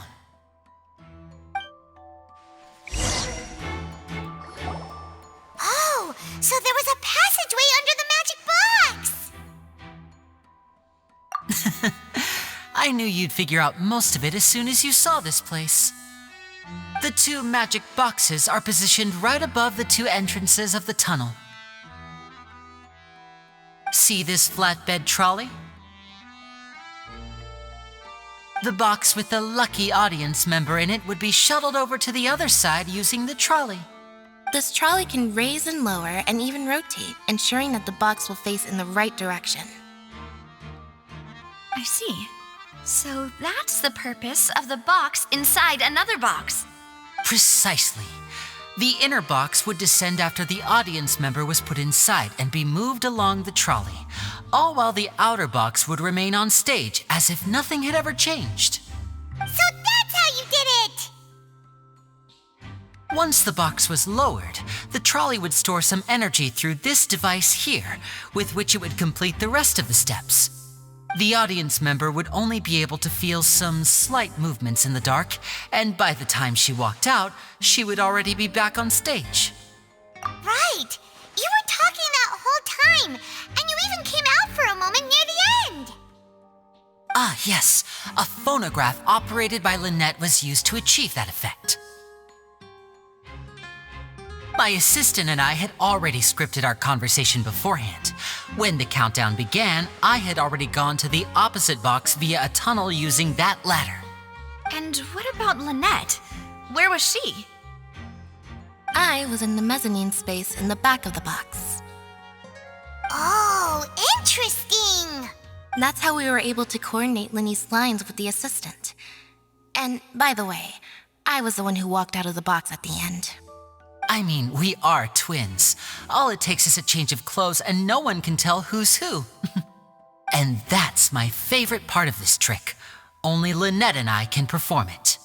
So that's how it all worked! Wow, every detail you revealed was more amazing than the last! Lynette would briefly walk out of the box and then go back in, jumping into the tunnel and escaping before the box on the trolley could finish ascending. And then I walk out of the other box in the audience area, and the trick would be complete. The operative word here being would. But as you saw, Cal was in the box, not our audience member. She, on the other hand, mysteriously vanished. We really don't know how that happened. If not for that interlude, this would have been an astonishing trick. I probably never would have figured out how you pulled it off. And yet, to think that someone was able to use this magic trick to commit a crime. Could we have a look around? I think we can come up with some more leads. This is the scene of the crime, so Linny and Lynette are not permitted to stay here. I'll escort them back up. Yes, of course. No need to be so strict now. I won't disappear into thin air, you know. Thanks, everyone. We're counting on you.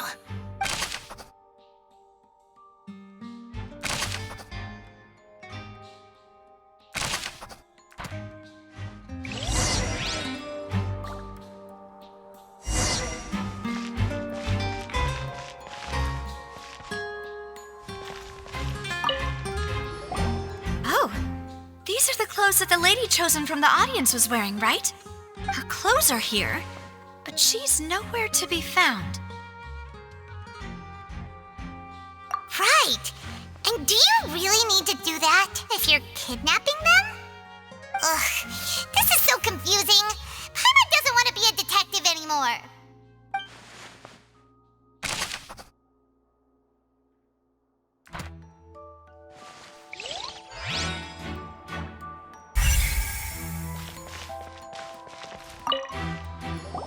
Huh. What's this? Looks like a hook tied to the end of a rope. Huh? There's all kinds of odds and ends here. Perhaps it was a prop for a different trick. But why would it have been left here? Whatever it is, let's make a note of it first.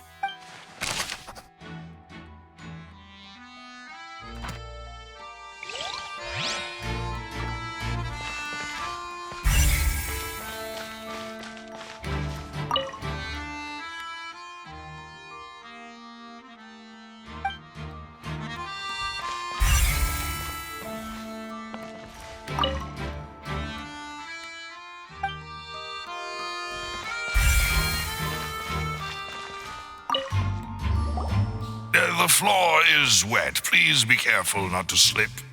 Speaking of which, why would there be water here? Oh, Paimon knows! It's one of those tricks where you pour water into a jug and then flip the jug over only for the water to disappear. And here's a broken vase. Huh. Did the trolley knock it down while moving? That can't be. The trolley moves along tracks from start to finish. It couldn't have hit the vase at this distance. Let's note this down too and think about it later.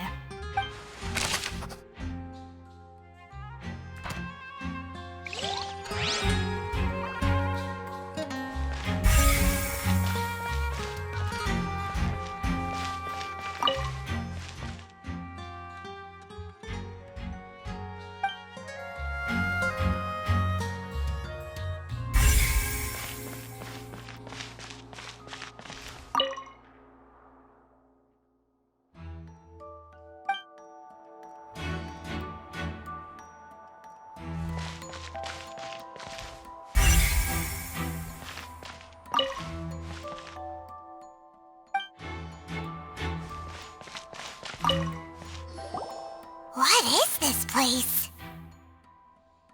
It seems someone could fit through here. Huh. Could this have been the suspect's escape route? Alone, perhaps. But if they had to pull another person with them, the space would be too narrow. But there are no other ways in or out of here. Oh, you're right! Let Paimon write that down.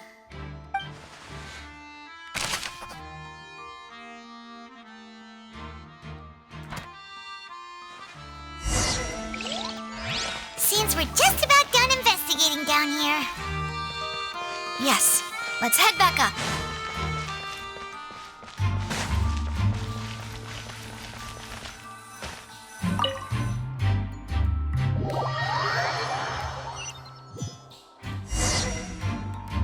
Well, we've ascertained the state of the crime scene.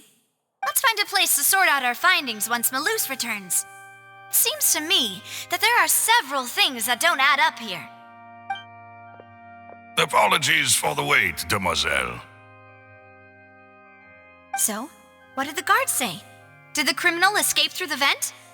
They believe the odds of that are very low, since the vent leads to the Opera House's basement. The guards have checked the area carefully. No one left through the basement during the performance or after the incident, and no one was found hiding there. So the tunnels become like a secret chamber then! You know, like the kind you usually see in novels. The plot thickens. Halsey's disappearance and Cowell's death are both quite inexplicable. No wonder Furina was so confident in her accusation. All the current evidence points toward Linny and Lynette. In other words, the charges are very likely to be upheld unless we make some considerable progress. charges and then trial. So if the charges are upheld, they'll announce a sentence? That's right. This is how a trial goes in the Opera House. During the proceedings, the Chief Justice and the Oratrice will hear statements from both sides. That's right. This is how indemnitium is produced. The statements from both sides, the defenses from attorneys, witness testimonies, and even the audience's emotions will all be projected on the Oratrice. To put it simply, it's as if the Oratrice has its own will and is a judge in its own right. This also precludes any kind of favoritism on the part of the Chief Justice. And not that this has ever happened anyway. Once both sides have finished speaking, the Chief Justice will make his final decision. This, too, will be used by the Oratrice as a reference. Then, finally, the Oratrice will be consulted by officials. The result it returns is the will of justice itself. Huh? So that machine is the one that actually decides? Paimon thought Neuvillette called the shots. In practice, there is very little difference. Both have always come to the same judgment, which is why people have great faith in the Chief Justice. Yes, the guards also asked me to convey that none of us will be allowed to leave this place before the trial. Huh? Why? Because we've chosen to act as the twins' proxies. That makes us persons related to the case. They're concerned that we might be colluding with outside parties, or that we might find outside help to disrupt the case. And even if that were not so, it could prove problematic if we happen to spread key information about the case ahead of time. I'm ready to break out at any time. Whoa! There's no need for that! Paimon thinks they have a point. That said, are they providing food? Of course. I just hope you don't mind the lack of options. I'm afraid that catering to all tastes is not in the cards, nor is any guarantee of balanced nutrition. In that case, let's just sort out our findings together here. Pity. I was hoping to take you to try some of Fontaine's famous desserts, too. I mean, what better way to properly think through our findings than over some tea and sweets? Huh. Breaking out suddenly doesn't seem like such a bad idea after all. Just kidding! Paimon will still do her best, even if there are no snacks. What do you mean, no snacks? Of course we'll have snacks. If we cannot buy some, then we'll simply make some. Huh? Here? But how? Understood, Demoiselle. Everyone, please come with me.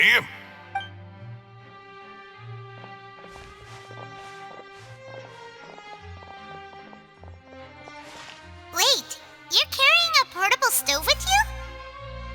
Yes, I must be prepared to meet the Demoiselle's baking needs whenever the fancy strikes her. I have eggs, sugar, and almonds at the ready. Good work, you two. Then I'll get to it. Please sit tight for a moment. You'll get to taste my awesome snacks soon enough. These three are quite the interesting group.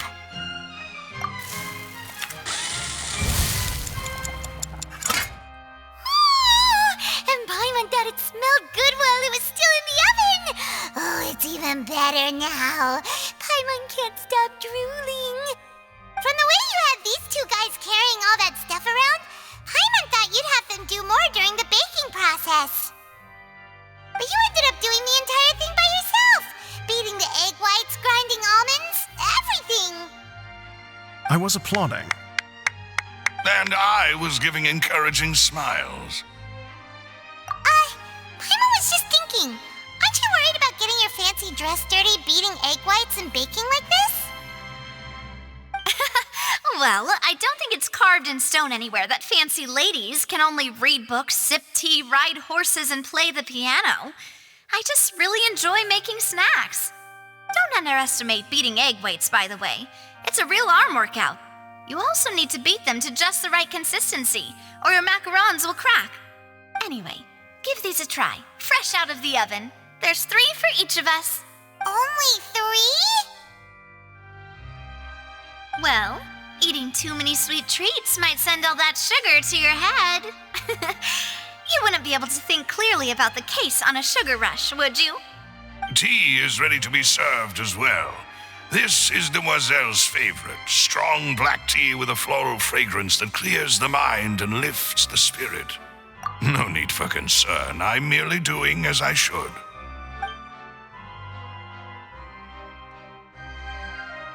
All right then. Down to business. As Paimon mentioned previously, the tunnel seems to be something of a secret chamber. However, we can assume that Linny and Lynette were not alone within it. Some criminal also occupied its sealed confines. The magician twins could have committed the crimes, of course, but they lack any logical motive. Exactly! Why would they do such a thing right when everyone was watching? The flower vase and the thud we heard during the performance could indicate some altercation between Halsey and the criminal in the tunnel, resulting in the shattering of the vase, the discarding of her clothes, and her abduction. Perhaps the criminal thought that since she was chosen from the crowd, she would be too easy to identify if she was still wearing the same clothes. Paimon thinks that makes sense, but the real trouble is... True. None of the clues we found thus far support the existence of this third person. But the only people left to consider are both technically victims, whether it's the missing girl, Halsey, or poor Cowell. Huh. Could Halsey have secretly made modifications to the magic props in order to murder Cowell before making her escape? That's right. And even if she had tampered with the setup, she would need to understand the entire trick to pull it off. Nor does she have any motive. The guard said that she has never had any dealings with the magic troop's members. Were we not thorough enough in our search? From the sound of things, this is turning into an impossible case. Your macarons are amazing though, Navia. They smell great! They're nice and crisp and super sweet! They are my specialty after all. And I see you've already had 5 of them. What? 5? Oh, that can't be right. Paimon only counted 3, honest! Please don't worry about it. At my age, a few less sweets might actually be a good thing. No. Being greedy is one thing, but Paimon knows how to count. Besides, Paimon knows that if she ate too many, then others wouldn't have enough. Wait, even you don't believe Paimon? How could you? If Paimon ate those 2 extra macarons, then may they turn into stone in her stomach! All right, we get it. Well, I suppose one of us might have gotten too engrossed in our chat and eaten them by mistake. No big deal. Malus, set up the stove again if you would. Huh? What are you doing? Making sure everyone gets 3 macarons, of course. Exactly. We don't want to trouble you. As you wish, Demoiselle. And I have the egg, sugar, and almonds. Well, this really is your hobby, huh?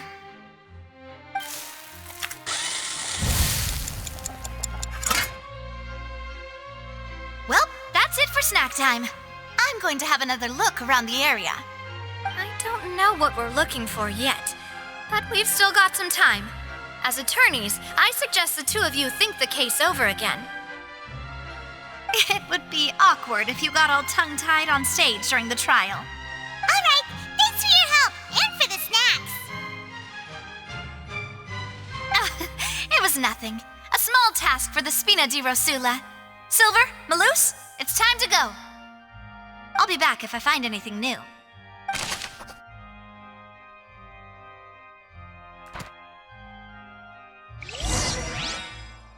right, it's time to put our heads together. We've got to get our defense ready for the trial. Oh, it's probably gonna be a long and difficult case.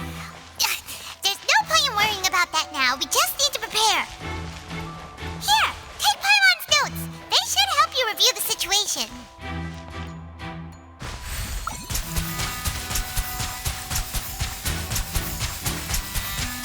Go!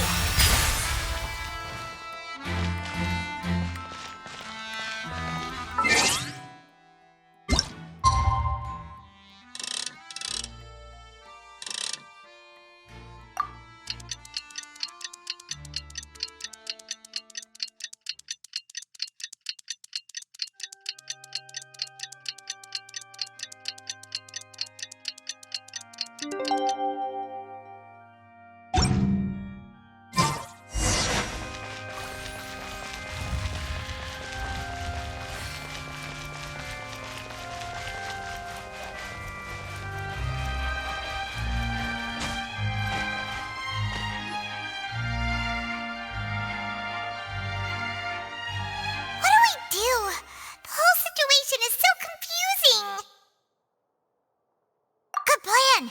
Impossible things don't just happen. We'll get to the truth one way or another. Just relax. Even if everyone else suspects Lenny and Lynette, at least we will be supporting them from the stands. Besides, I doubt Furina understands any more about what happened than we do. Thanks, Navia. Well, we'll be going then. Best of luck to you.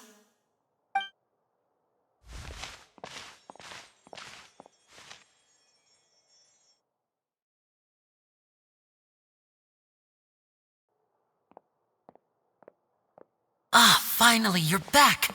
Well, how did your investigation go? To be honest?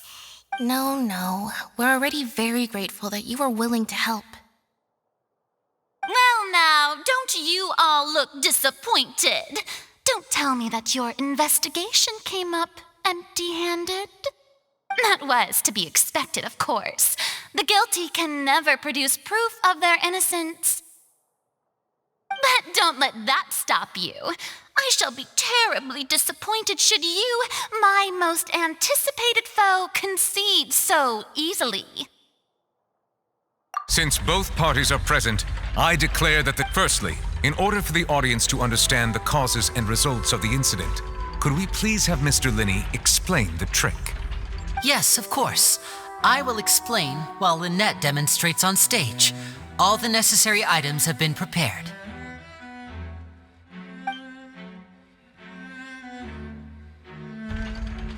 Thank you, Mr. Linney. In that case, I take your statement to be that you ran to and remained hidden within the magic box in the audience stands once the trick began, and thus could not have committed the crime. Is this correct? Yes, that's correct, Your Honor. In that case, I call upon the prosecution. Lady Furina, do you wish to refute his statement in any way? Why, of course I do. Allow me to take the first shot and break this case wide open. Mr. Linney is clearly lying. There is no way you could have been in the box the whole time if you were to abduct Halsey and murder Cowell. In fact, I'd say you were hardly in that tunnel at all. That is simply your hypothesis based on the presumption that I'm guilty. Oh, is that so? And if I may ask, what did you hear while you were inside your box? The roaring countdown of the crowd, of course. That's how I kept track of the time and built anticipation for the finale. And you didn't hear anything else at all? Nothing that might leave an impression of any kind? No, nothing. I see. But when the count reached 30 seconds or so, there was a thud. One so loud that I believe practically everyone heard it. Huh? Hey, hang on. Something's not right here. Yeah, I'm sure he could have heard a noise that loud from inside the box. I was right by the box and I definitely heard the thud. Look at those scales. Could those mean... Well then, ladies and gentlemen, allow me to use the words of the magician himself. You never know what can happen in the blink of an eye. Indeed, it seems his alibi can also collapse in the blink of an eye. Of course, I have armed myself to do far more than smash your alibi. Confidence cannot go unfounded, and my foundations are rock solid. Tell me, aren't you and Lynette actually from the House of the Hearth?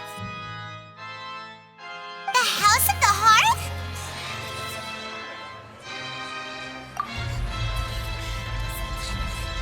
No wonder they did something like this. So the serial disappearances were the Fatui's doing.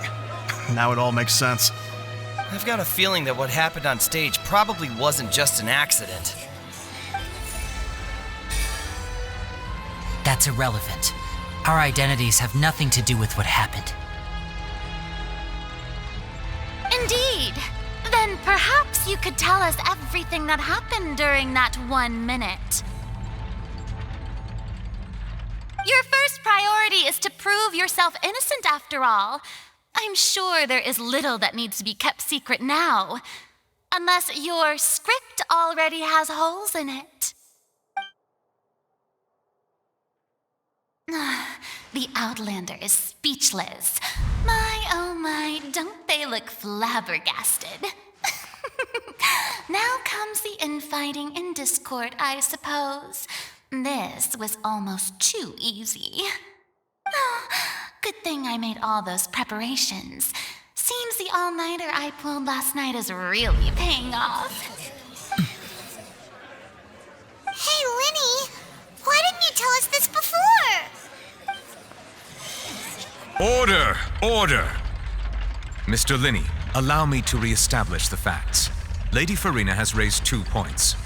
First, when the thud was heard in the Opera House, you were neither in the box nor the tunnel. Second, you and Ms. Lynette are both members of the House of the Hearth. Are these claims true?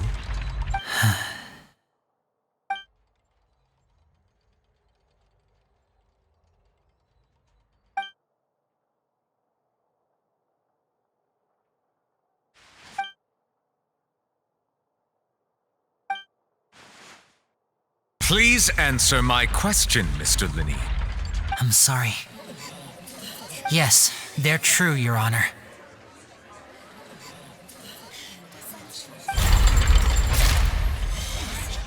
I knew it! Well, that's it. We might as well move on to the sentencing already. What should we do now? Granted.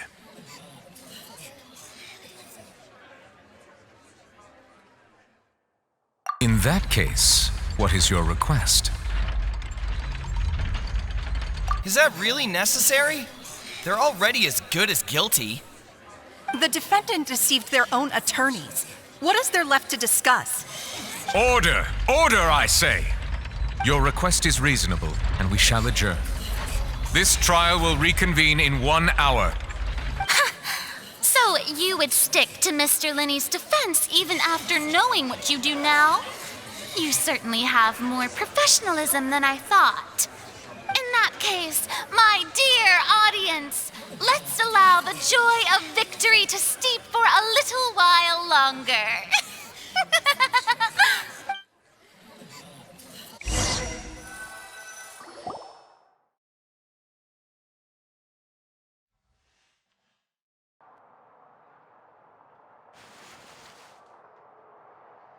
Well, this is awkward.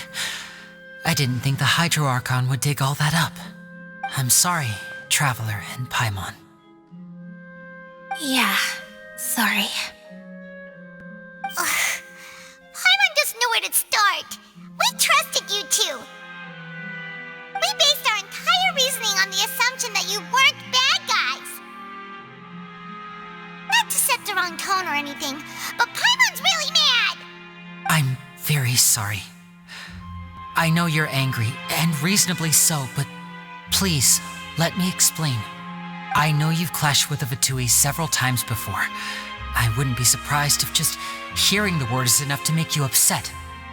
But our organization is very, very large, and the Harbingers have very different personalities and goals. Right now, we want to save people. As many as we can. That's right. I'm sure we're on the same page when it comes to this nation and the disaster that its people might face. I knew if it weren't for our respective identities, we could become good friends. That's why I didn't wish to flat out lie to you, but chose to hide some details instead. The truth is very important, but being completely transparent about everything would see us spending more effort than we need to. Right. So, you be the judge. Heck, if I were you, I fear that I'd even struggle to trust me at this point. You met a Fatus who works as a magician, a trickster by trade. All by coincidence, too. But still, I'm asking you to trust me. I am no criminal. At least, not in this case. Sorry. Please forgive us. Well, you both say that, but... Right, let's hear your answer first, and no lies now! course. I'll answer any question you ask. We've been trying to find out how the Oratrice operates. We want to know why it has a consciousness. Why can it deliver sentences accurately? During our investigations, we learned that the machine's core is beneath it. From that moment on, Lynette and I have been designing this box swap trick with the objective of getting close to the core. Is that why you needed a whole minute? That's right. In truth, the audience would take about 75 seconds to count down from 60, while I would only need 15 to get to the opposite box. So, after jumping into the tunnel, I accessed the Opera House basement via the vent, and went to investigate the room in which the core is stored. That air vent was created during the construction of the tunnel specifically to execute this step. Well, nothing. As soon as I reached that room and was about to investigate, I heard someone's voice. Which should have been impossible, of course. I was quite certain that I was the only one in the room. That voice seemed to recognize me and tried to speak to me. I chose to err on the side of caution and retreated the way I came. On the way back, I saw the broken vase and the clothes on the ground, but the countdown was almost finished, so there wasn't time to give it any thought. After that, the homicide occurred just as you saw. Well, that explains why you didn't hear the thud. Because of that prophecy I told you about, of course. We must know all we can about this nation's secrets in order to deal with that prophesized crisis. That's the only way we can save everyone. So, there you have it. The whole truth. I swear, I didn't hide anything from you this time. It was never my wish to proceed under this cloud of mistrust either.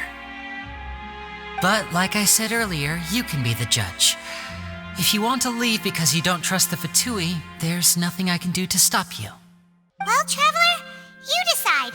Paimon will follow your lead however you choose.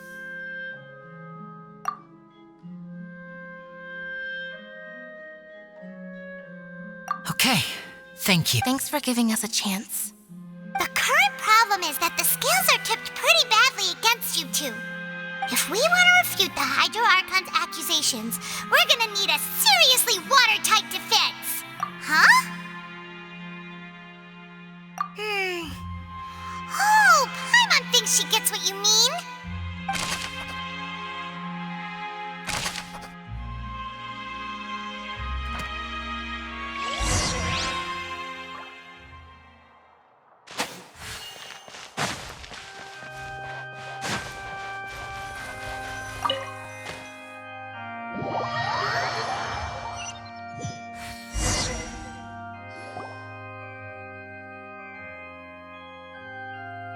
Both parties have returned to their positions. Let us continue the trial.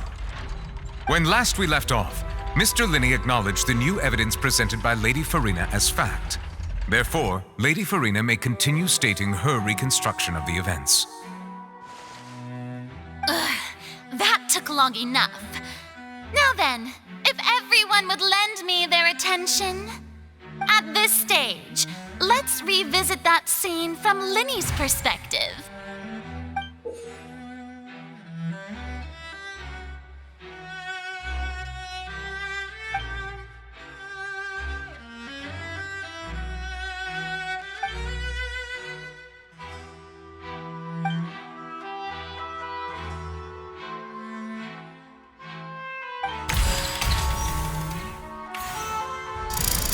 Countdown began, he entered the tunnel. When the flatbed trolley passed, he opened the box and got into an altercation with Halsey, which caused the loud thud. He did not realize that this sound could be heard by everyone in the opera house, which is why he claimed earlier that he could not hear the sound. Finally, he used the vase to knock her out, before making her change clothes to prevent others from recognizing her. At this time, Cowell arrived in the tunnel, having heard that strange noise, and caught Linney red-handed. So Linney proceeded to knock him out too before stuffing him into that box. Afterward, Lenny passed the unconscious Halsey to his accomplice through the magic box in the audience stands, before operating the devices such that Cowl's death would be ruled an accident. And there you have it. That's the truth behind what happened. Does the defendant's side have any objections to Lady Furina's description of the events? The key to refuting Lady Furina is the order of events, what Lenny experienced and what he saw.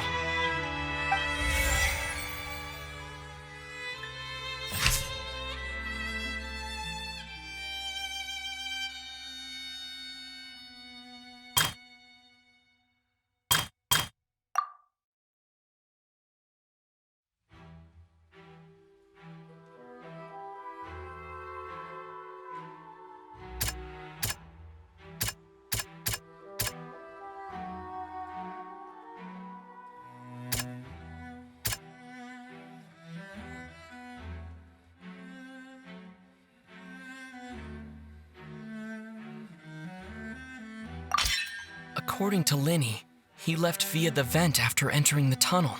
He couldn't have had that altercation with Halsey.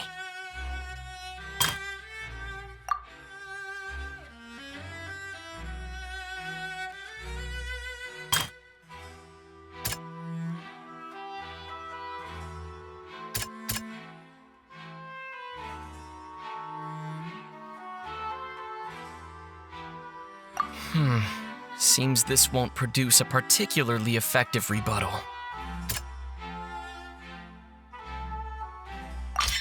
Lenny went to the room that contains the Oratrice's core. This is the actual truth.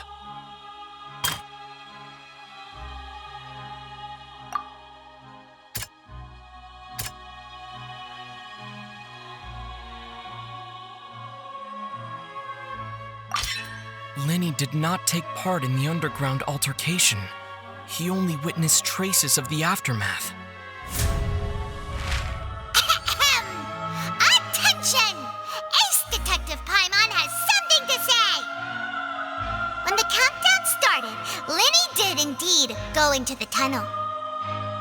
But he immediately used a vent to access the Opera House basement, which is where the underground core of the Oratrice is stored.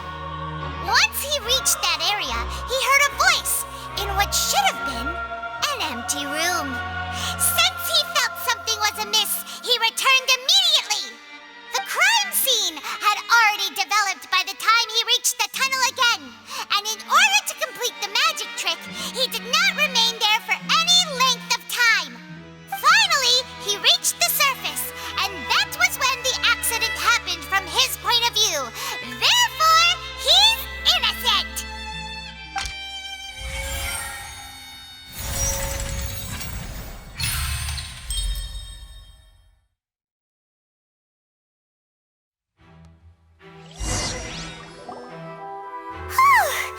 Paimon did it! Paimon actually managed to say all that! Wasn't it awesome? In other words, you believe that he knew nothing of the incident? That's right! My reasoning?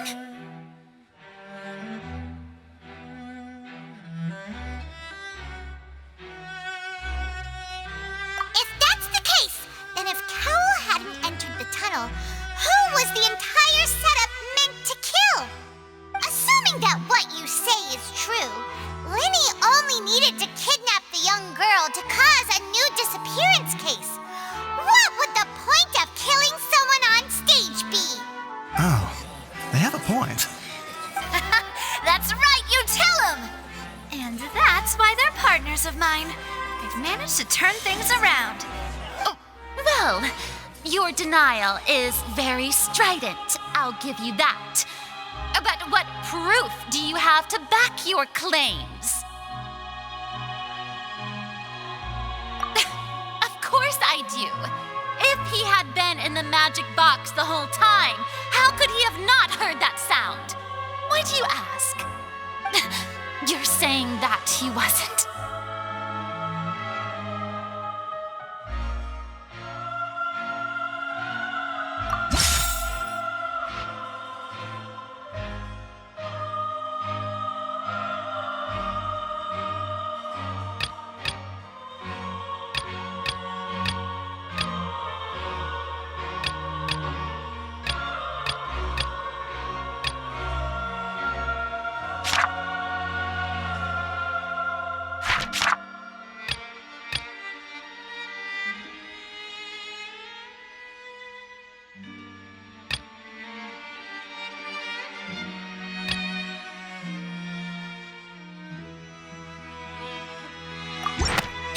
we don't need to give this more thought. Paimon thinks there's something off here.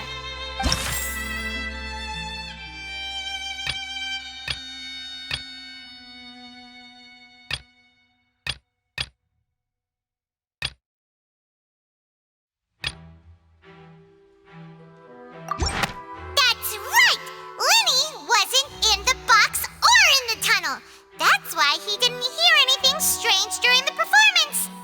This means that when the crime happened, Lenny had already entered the basement via the vent. The same clue you used to disprove his alibi has now become the best proof! How do you like that? Well played. To think you'd use such logic. Well then, if it wasn't Lenny who committed the crimes, then who was it?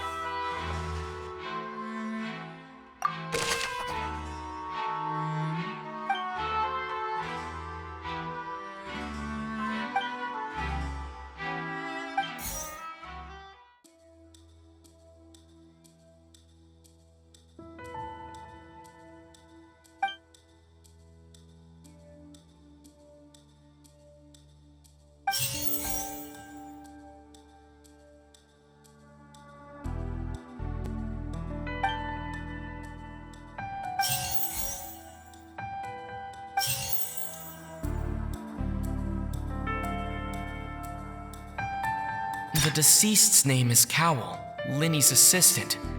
He would have...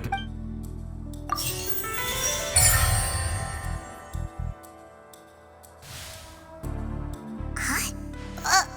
That can't be right. Are you serious? The killer was, in fact, Cowell, the deceased!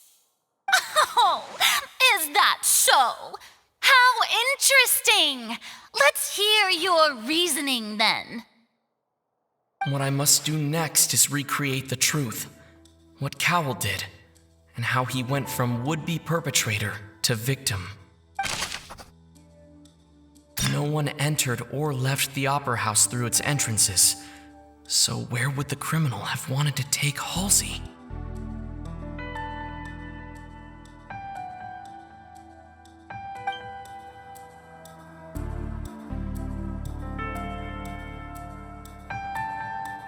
Lenny was not in the tunnel at that moment. The deceased's name is Cowell, Lenny's assistant. He would have been able to tamper with the equipment. It would have been tough for both people to fit into that vent. They would likely have bumped into Lenny as well.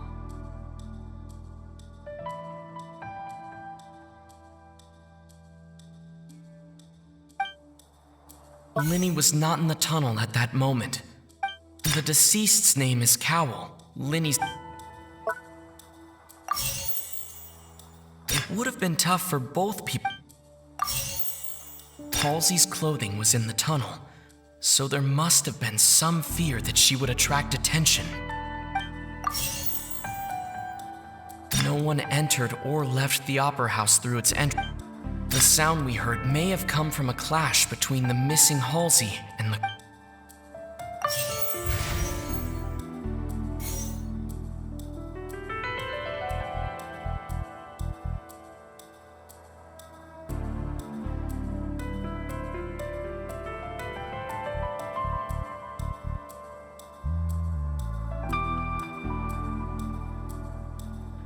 Lenny was not in the tunnel at that moment. The sound we heard may have come from a The deceased's name is Cowell.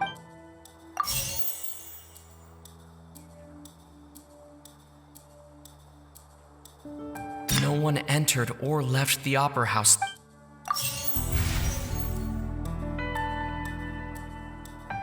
Halsey's clothing was in the tunnel.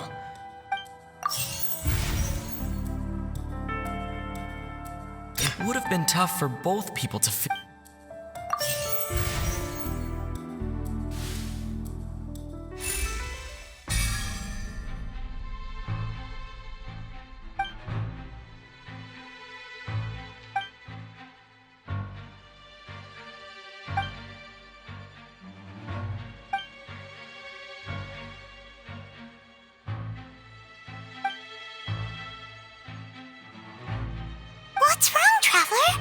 you still having trouble figuring things out?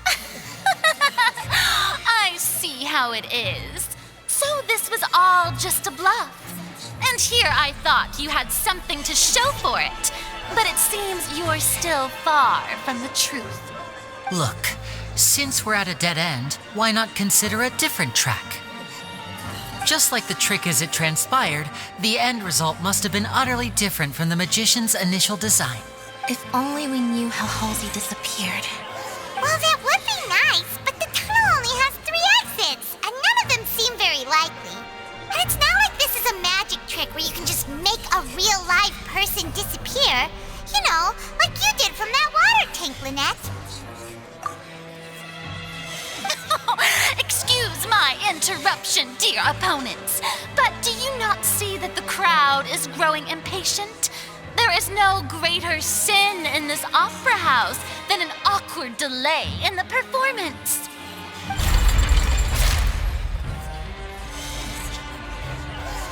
If the defense is unable to make further effective arguments, we will move on to the next stage of the trial. Linny was not in the tunnel at that moment. The sound we heard may have... The deceased's name is... The vase was not broken by chance. It would...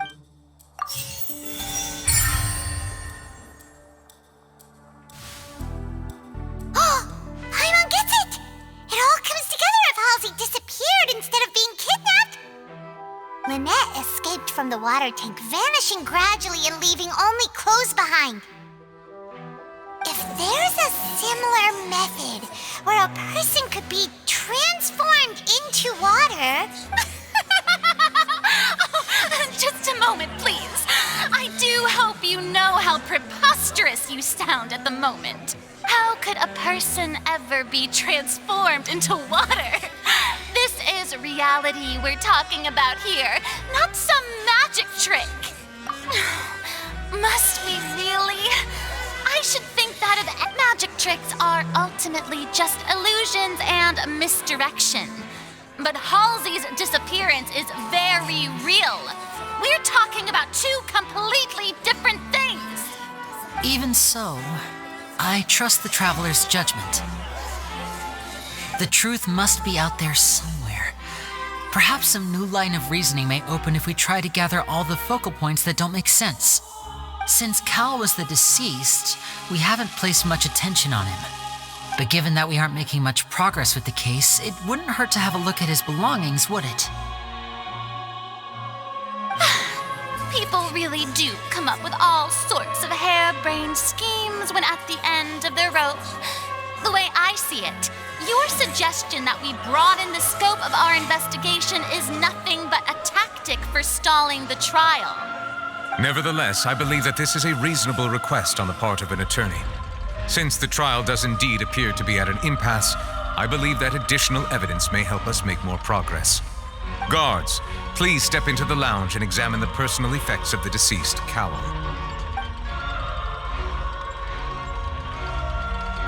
We are still examining the items, but we have already made critical progress that we feel must be shared with everyone post-haste. We discovered several test tubes of fluid within Cowell's baggage, each labeled separately. The notebook in his backpack claims that these fluids are water from the primordial sea. The primordial sea? The note's contents also indicate that Cowell belonged to an organization that sells illegal drugs and that he had an accomplice. The notebook has many entries concerning safe usage of these fluids, in which the keyword dissolve appears many times. One of these tubes was labeled Opera Epiclese, along with yesterday's date. It is empty. The notes also state that these dissolution properties work exclusively on people from Fontaine. It's likely that Halsey was chosen as some sort of test subject. As such, we believe that the defense's hypothesis is, in fact, supported by sufficient evidence. You've got to be kidding! People dissolving into water? Could something so ridiculous actually be true? Wait a moment. This reminds me of a certain prophecy, but it's just a coincidence, isn't it? If people can become water, does that mean that the water tank's real use was as a means to hide water stains? And if Cowl was targeting that girl... Wait just a minute. Could that mean... You two, with me, quick! Demoiselle, wait! What about your partners? Let's go. Just trust me. Order! Order! It is undeniable that further examination of the deceased's personal effects has yielded some surprising results, but we cannot yet verify the veracity of these clues. Still, let us assume that these clues are indeed authentic, albeit with the understanding that Ms. Halsey has yet to be found. Guards, please continue examining the items along these lines. Mr. Linney, it appears your hypothesis is supported by the evidence, so please continue speaking. Of course. Thank you, Your Honor. If we uphold this hypothesis, I believe that many of this case's seemingly unrelated clues can be connected together. Right! Like the metal hook! That one didn't make sense at all. Let's think about this. Cowell's methods must have something to do with that water from the primordial sea.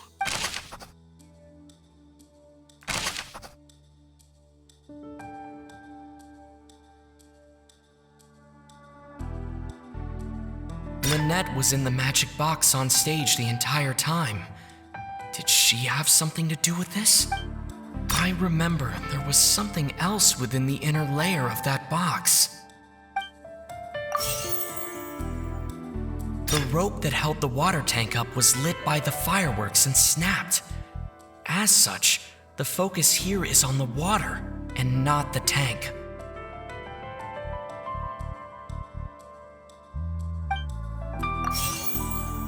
Now it seems like the hook rope was not meant for another magic trick. The deceased's name is Cowl, Linny's assistant. Now it seems like the hook rope... I remember there was something else within the inner layer of that box.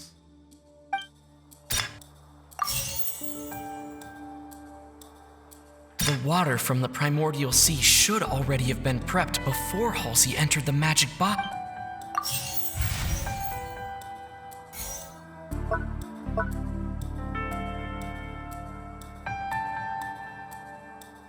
Now it seems like the hook rope... The water from the primordial sea...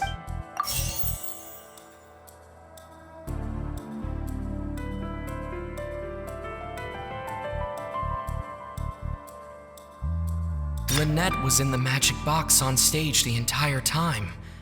Did she have something to do with this?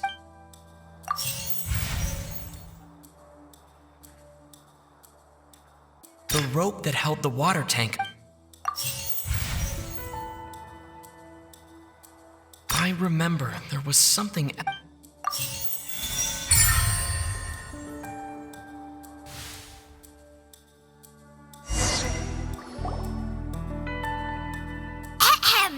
It's Ace Detective Paimon's time to shine again! In the original plan, Cowl would tamper with the water tank rope and the number selector securing his target. When the magic box containing Halsey was lowered, the metal hook would retract gradually and pierce the balloon at the top of the box. When the balloon attached to the box popped, the water from the primordial seed inside it would pour down and dissolve Halsey. Afterward, Cowl would enter the tunnel and break the flower vase to conceal the water inside the tunnel, with the remaining evidence being covered up by the water tank on stage. But he encountered something unexpected in the tunnel and wound up being fatally hit by the same water tank he meant to use to cover his tracks. Huh. That does make sense. That actually links together a lot of the more confusing pieces of evidence.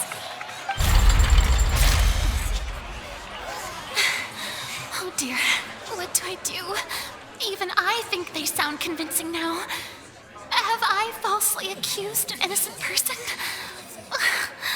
What a humiliation. Now, It seems like the only point of contention remaining is the exact circumstances that led to Cal's death.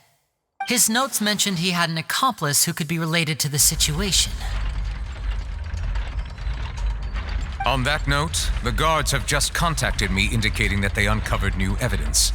I shall now invite him on stage to share it with us. Thank you, Your Honor.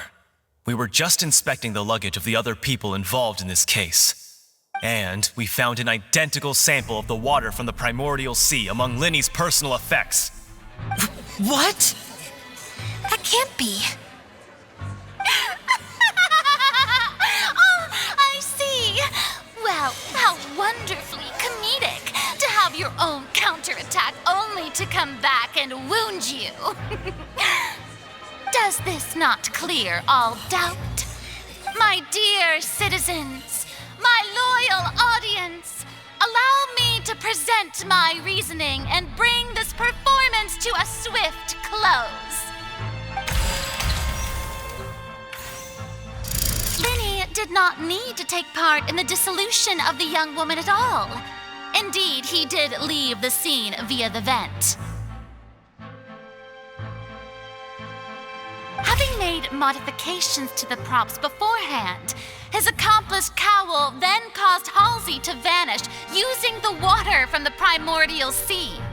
But upon his return, in cruel avarice, Linny desired sole credit and prepared to do away with his partner in crime. Ultimately, he knocked Cowl out, and the tool meant to cover the crime up also became a murder weapon. Now, as much as I regret having come to such a viciously straightforward conclusion, it does seem that the famed Fatui is quite the cold-blooded and ruthless organization. Am I right, Mr. Linny? We've used up all the evidence we collected. Is this the end of the road?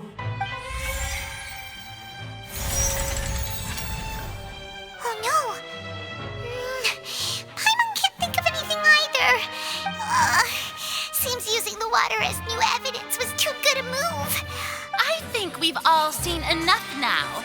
And we have ample witnesses to my flawless I believe this is indeed the finale! Now then, my good, noble Chief Justice, should we not, in your view, move... Excuse me, everyone, but I must interject! Miss, I must ask you not to shout and to respect the ongoing legal proceedings. Oh, come on, don't be hasty. I have a good reason for interrupting, you know. Now, would anyone here like to take a little break from all this debate and see a little magic? I'll show you an amazing trick, one that can bring a young woman who has disappeared back in the flesh, right before your very eyes. Please, do the honors, Mr. Linny, if you would be so kind. What in the world is she saying? No offense, miss, but miracles like that are beyond my scope as a magician. Come on now, don't be silly. Magic is all about misdirection, isn't it? It often conceals the truth while presenting a fascinating illusion. But once everyone believes the illusion, can't magic reveal the truth to them once again? And wouldn't such a trick be the most marvelous finale to today's performance? Come on, Lenny and Lynette, give it another go. Don't worry, Spina di Rasula has made the necessary arrangements on your behalf. But as the magic makers and stars of the show, I think I should leave the final performance to you. I understand.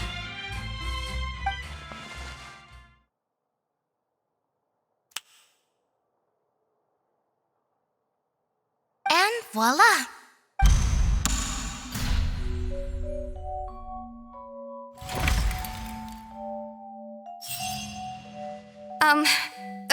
Sorry for the interruption. Wait, isn't that Halsey? So the whole thing about people dissolving wasn't true after all? To be clear, I'm only here because this person told me that if I testified, the merit of doing so would lessen my sentence. I was hiding outside this room listening to the proceedings because I was afraid that I would be the one put on trial. I was just feeling happy that no one had noticed me, and then before I knew it, she caught me. That'll teach you to underestimate us three. Where should I begin? I'm sorry. I'm the one who killed Cowl. I admit it. What? Why? Firstly, my name isn't Halsey.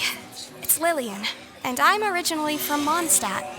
I heard that Linny's show was going to be a real thriller, but I missed the chance to buy a ticket, so I stole one. That's how I make a living. I steal stuff here and there, and I'd never been caught before. But I was noticed at the harbor a few days ago, and I barely got away. Linny was the one who caught me in the act.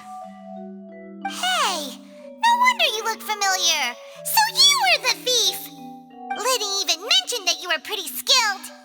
Well, and I thought that would have been the end of it, but then the number selector chose me.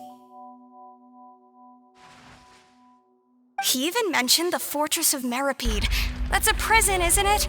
So you can imagine how shocked I was. I thought he was on to me for sure. So I played along with the show while looking for an opening to flee, but then I got water poured on me for no reason, and then someone jumped into the tunnel to nab me. I wasn't going to take that lying down, so I knocked him out and stuffed him into the box. There was nowhere to run from there, though, so I had to change my clothes and hide in a box containing performance costumes. I slipped out after the first guard arrived at the scene and continued hiding inside the opera house. Can a person even hide in there? But I swear I didn't know that the water tank would fall down. Really, I swear it. Had I known that, I wouldn't have put him in the magic box. I may be a thief, but I'm no killer. Well, that makes everything pretty clear now, doesn't it? This time, we need to tell the entire story from Lily-Ann's perspective.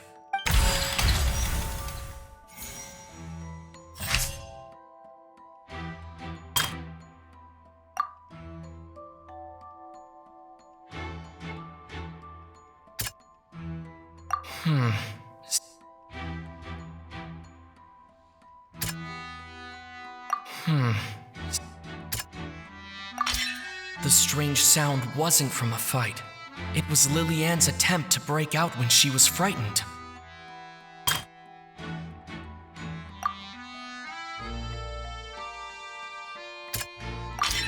The flower vase was not broken to cover anything up, but was smashed during the struggle between Lily-Ann and Cowl.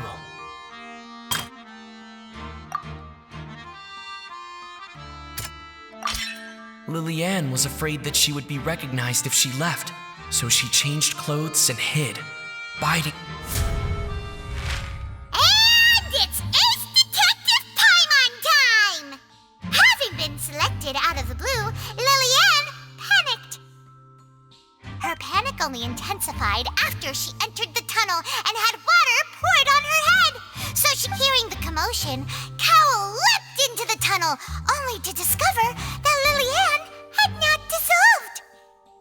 He did not know that Lily-Ann was not from Fontain, but was a thief who made her way in by stealing a ticket. Mistakenly believing that the water from the primordial sea needed time to take effect, he tried to force Lily-Ann back into the box. The two broke the flower vase during the struggle, but Lily-Ann came out on top, knocking Cowl out and putting him in the box. With no way of escaping, she changed her clothes and hid in the costume trunk until the performance ended.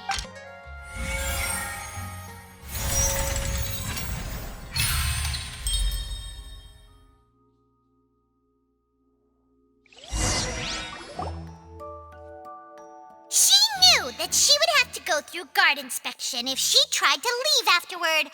So, she has been trapped in the opera house these last 2 days. She had already become desperately hungry by the time we were chatting over macarons. So, she swiped 2 of them right under our noses. Talk about a sneaky thief. At this point, all the events that happened in the tunnel have So that's the whole story. Bravo! Bravo! Now then, Lady Furina, do you wish to speak against the defense's statements? Please answer the question, Lady Furina. Also, if I may add, the trial has not yet ended.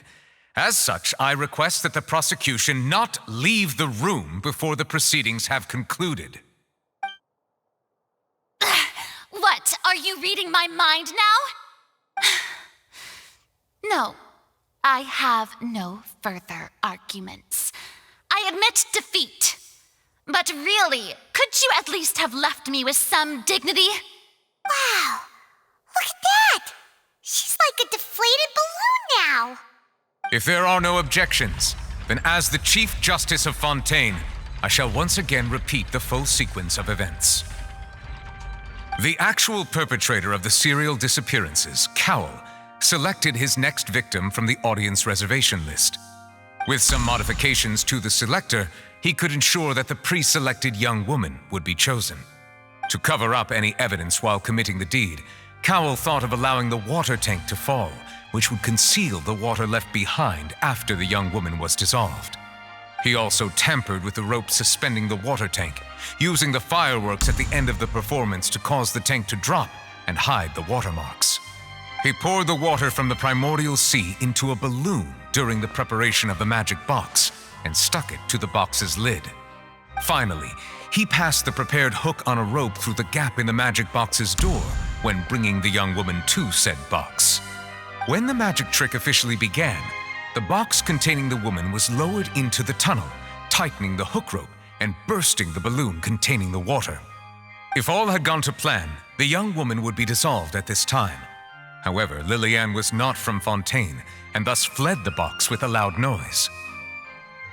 Realizing that there was trouble, Cowl entered the tunnel and met Liliane. Thinking that the waters had not yet taken effect, he decided to proceed. However, his opponent was more capable than he thought, and he was overcome, knocked unconscious, and placed into the magic box, and thus became his own final victim. Liliane, according to her own statements, then changed clothes and hid until the performance ended, before hiding in other parts of the opera house. As for Linny, he was in the underground structures within the opera house, and was thus ignorant of these happenings. From this reconstruction of events, we can conclude that Linny, the accused, is in fact innocent. While there is much in Linny and Liliane's conduct that should still be investigated separately, this case, at least, can be handed over to the Oratrice to make the final decision.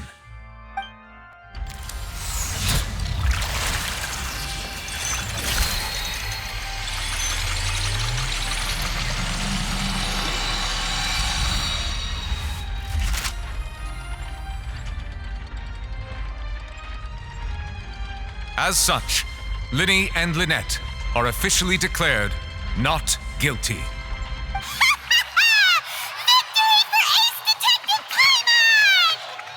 Great work, partners. Thank you all. Thank you so much. Next, I think we deserve an explanation, Guard Vaughn. How did you find the water from the primordial sea in Linny's baggage? Right! Your discovery caused me to make a serious mistake, you know. Or was that not a discovery, but false evidence that you dare to bring before this court? I suspect that the accomplice mentioned in Cowell's notes was not Linny, but you, yes?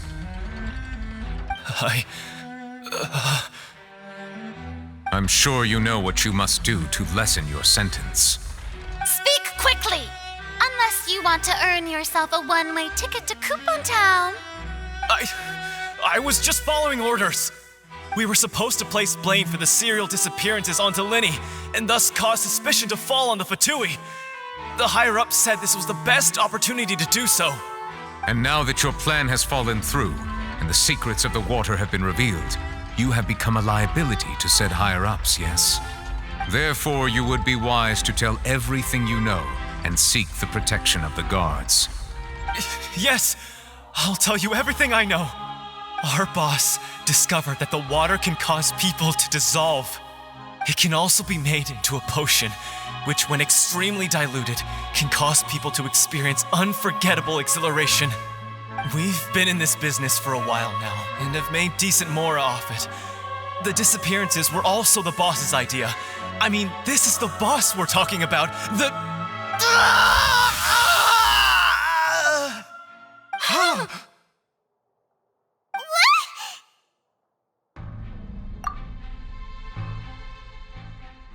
And now he can no longer talk.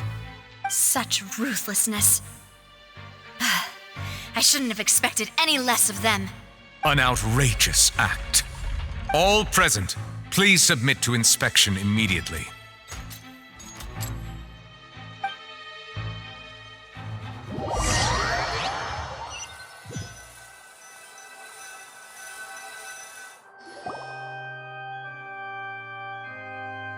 So, we're just going back now? That's true, but... Traveler, Paimon, please wait. Lenny... I know you may not want to speak to me right now. Maybe you don't even want to look at me. But still, let me thank you again for defending me to the end, even after you learned that I'm a member of the Fatui. I guess. But regardless, I'd like the opportunity to set things straight. I didn't approach you with any ulterior motives or ill intent. I've spoken to you as myself, just plain Linny this entire time. As for why I'm a Fatus, it's because the goals of the House of the Hearth align with those of an orphan like me. That's all. That was how Father, who you might know as the Knave, approached recruiting us back then too. The Knave? The one who controls the House of the Hearth? She's your father? That's right. And since we're here, I was wondering, would you mind hearing a story? It's about my past. Back when our parents first died, Lynette and I were left wandering the streets. To survive, I took to surreptitiously observing an older street performer who did magic. It took me several days to figure out how he pulled off his amazing tricks. I took my sister through several streets until we found a crowded corner, and we began to perform magic tricks there. To my surprise, we proved to be pretty popular, and we could at least stop worrying about where our next meal would come from for a time. But I didn't want my sister to remain a street rat together with me forever. Before long, an aristocrat came to me and claimed that he wished to take us in after watching my performances. So you went from orphans to nobility just like that? That was how we felt at first too. As if fate was on our side and we could say goodbye to those painful days. But I gradually discovered that while we were called foster children, he was really after my talent for magic tricks. He would constantly take me to all sorts of banquets to garner attention, which he would then use to expand his social circles. That doesn't seem too bad either. Better than roaming the streets at any rate. It took a while for me to realize just how dark his heart really was. After one particular performance at a banquet, I discovered that Lynette was not on the same return vehicle as me. I waited a long time after we returned home, but she did not come back. I went to that noble's bedroom and asked him about her whereabouts. The answer he gave me was, she caught the eye of the most eminent person at the banquet, so I sent her over as a gift. I mean, you'll be able to perform your magic regardless of who your assistant is, yes? Oh no. So he was gonna... But wouldn't Fontaine's laws deal with such people? As far as outsiders are concerned, this is a relationship akin to adoption or foster care, and they have their ways of escaping the eye of the law. I managed to ferret out the location of the mansion of that so-called eminent person and hurried through the night. But by the time I leaped over the walls, avoided the guards, and made my way in, all I saw was the moonlit ground covered in blood, and the knave standing there in the darkness. So, she'd already taken care of that guy. That's right.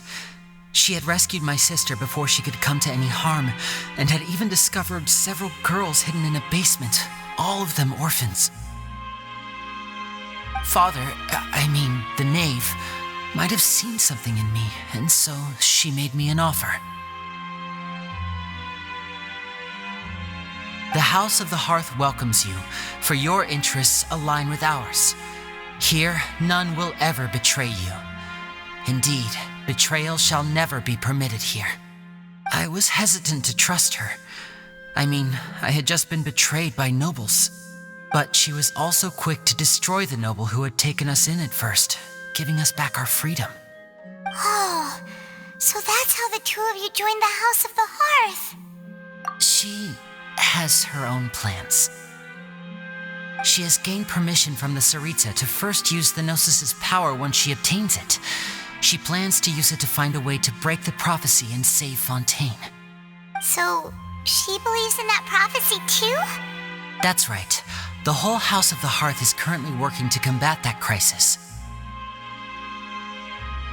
Today's case has also proven that people from Fontaine can indeed dissolve into some sort of water, thus further supporting the prophecy.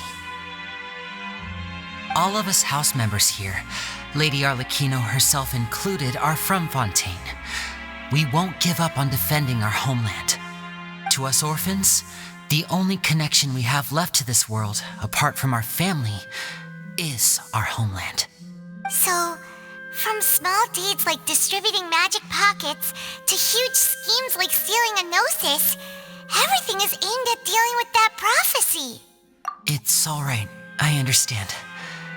The only thing I can do is relate all this to you. I just hope you can understand that even as a member of the House, I have never stopped making my own decisions, and that I believe what I'm doing is right. If you should need anything at all in the future, feel free to find me. I will do my best to help you, as plain Linny.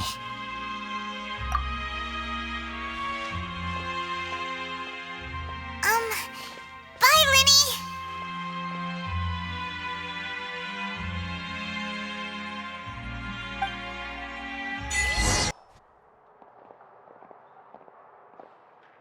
Hey there! What was with the disappearing act you pulled right as the trial ended? Were you looking for us, Navia? Well, this whole thing isn't exactly over, is it? I do feel that we're getting closer to solving the serial disappearances case, though. Don't you think so, too? Huh? What's wrong, my dear partner?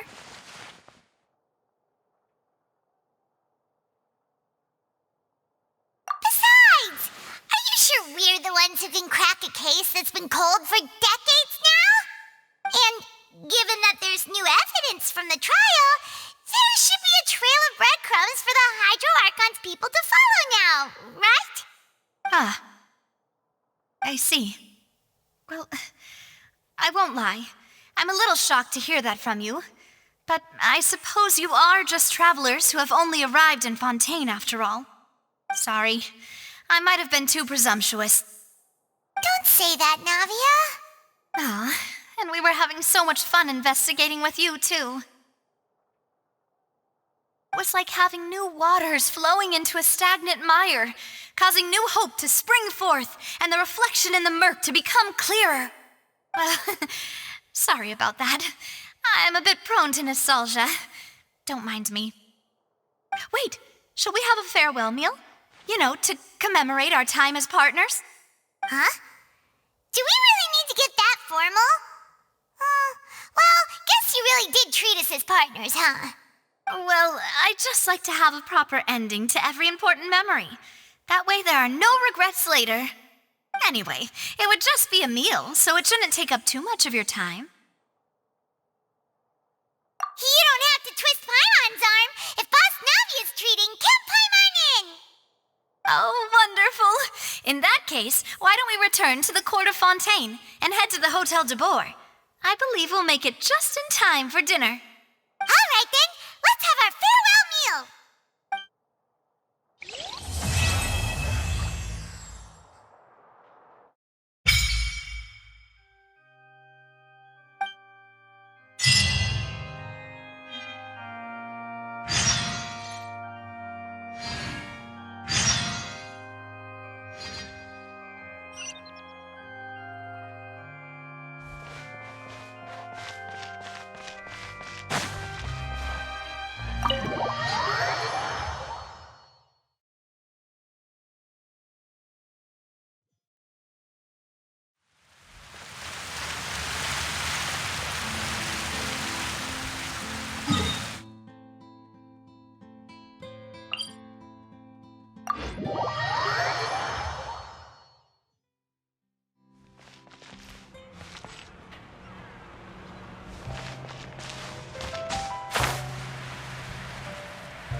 came here several times with my father when I was little, but stopped eating here as often after growing up. I hope the food here will be to your taste. Oh, don't worry. We haven't eaten at a hotel like this in a while. Paimon's getting excited already. In that case, I'll go order for us first. Please wait here a moment.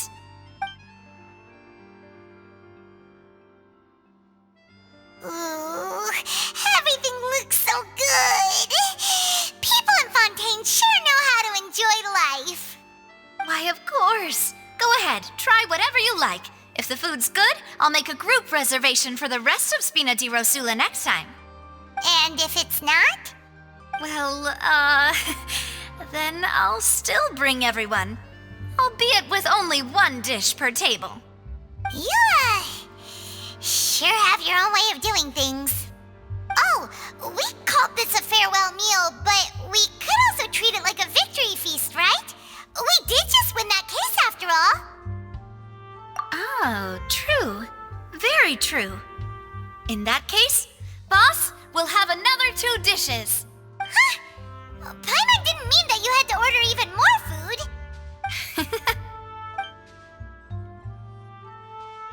Speaking of cases, do you think that the mastermind behind the serial disappearances will get caught soon now that this has all happened? Well, we've certainly taken a big step forward, but I feel that's about it. We know that there's an organization that means to dissolve these young women, but we still don't know what they are really after. If it hadn't happened right in front of us, Paimon wouldn't have ever believed that a person could be dissolved like that. Right? Yet it was because this was such a preposterous notion that the investigation could never really move forward before. Ugh. If only that guy could have finished speaking! We were so close to hearing who was behind it. In such investigations, even the smallest step can seem like a yawning chasm if the trail of clues is cut off. To be honest, I don't have high hopes for any follow-up that the authorities might conduct. It's not that I don't have faith in their ability, it's just that a different perspective is required in some matters. It's easy to guard against and deceive a single narrow perspective. A shift in thinking is required at such times in order to produce a breakthrough, which is exactly why the Spina di Rosula exists. Those highfalutin folk are not all-knowing. That's why we exist, to seep into the cracks where filth falls through, where their watch fails them. That's the kind of problems we solve. Seems Paimon thought things were simpler than they actually are. It's all right. Well, this was supposed to be a farewell meal, so I doubt you have further interest in this business, right? Let's talk about something else. Like, what are your future plans? That's true. We didn't have a chance to speak to her after the trial ended. It didn't really seem like the right time or place to do it anyway. I see. So, your primary objective, which has been foiled so far, was to have a chat with the Hydro Archon. I've heard that there's a long line of people waiting to meet Lady Furina. I suspect you'll be waiting for quite a while, considering that you missed your chance today. Yeah, we've heard that she's super popular here in Fontaine, and that it'll be tough getting any of her time. Well, would you consider some more, unique ways? Guess that's Spina di Rosula's boss for you. Chock full of sketchy ideas. Well, what did you have in mind? Well, one way would be to infiltrate a performance troupe at the Opera House, only to abandon your act at the play's climax and ask to speak to her after the performance. I'm sure Lady Furina would be eager to see the ending, and would agree in order to finish watching the play, don't you think? Could you suggest something a little more practical? This plan seems pretty hard to pull off. We'd have to go learn how to act, and acting's really hard. All right, here's another. Find a way to conceal yourselves under her bed. Then wake her up in the dead of night and demand answers. Don't let her go back to sleep until she answers all your questions. I can personally testify that this one works. When I'm sleepy, I'll do anything as long as I can finally get some sleep. That might work, but that's not really problem. The problem is we don't want to get ourselves arrested. Ah, valid point. I overlooked that part. I was just thinking about leveraging a person's desire for sleep. All right, no more joking around. Perhaps you could... Oh, I don't know. Cut the line when she's on a break. You did defeat her in court, clearing citizens of hers from false accusations. False accusations she had nearly upheld personally. I imagine that she feels quite ashamed about the whole thing. You mean that if we catch her while she's on a break, she might be too embarrassed to refuse? Oh, that does make some sense. Why don't we give it a try after this meal? You know, strike while the iron is hot and all. Huh? Paimon, did you drink my Fanta? Was this your drink? Sorry about that. No, it's fine. We're just about done here. Alright. Honestly, Paimon wouldn't recommend Fonta anyway. It tastes kind of salty and icky. Is that so? Huh. Well, in that case, we'll have to blacklist the Fonta here then. If we're all finished eating, then I'll go pay. Yeah, we're stuffed. Thanks for the treat, Navia.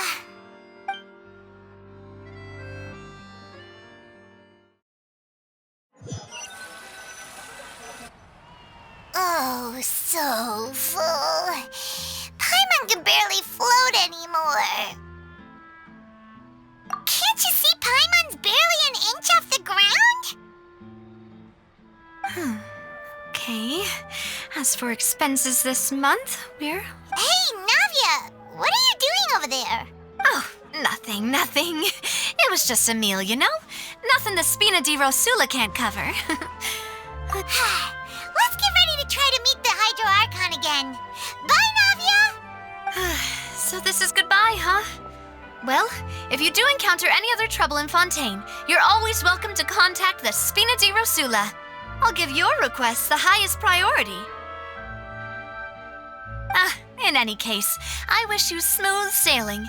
I'll see you again, partner.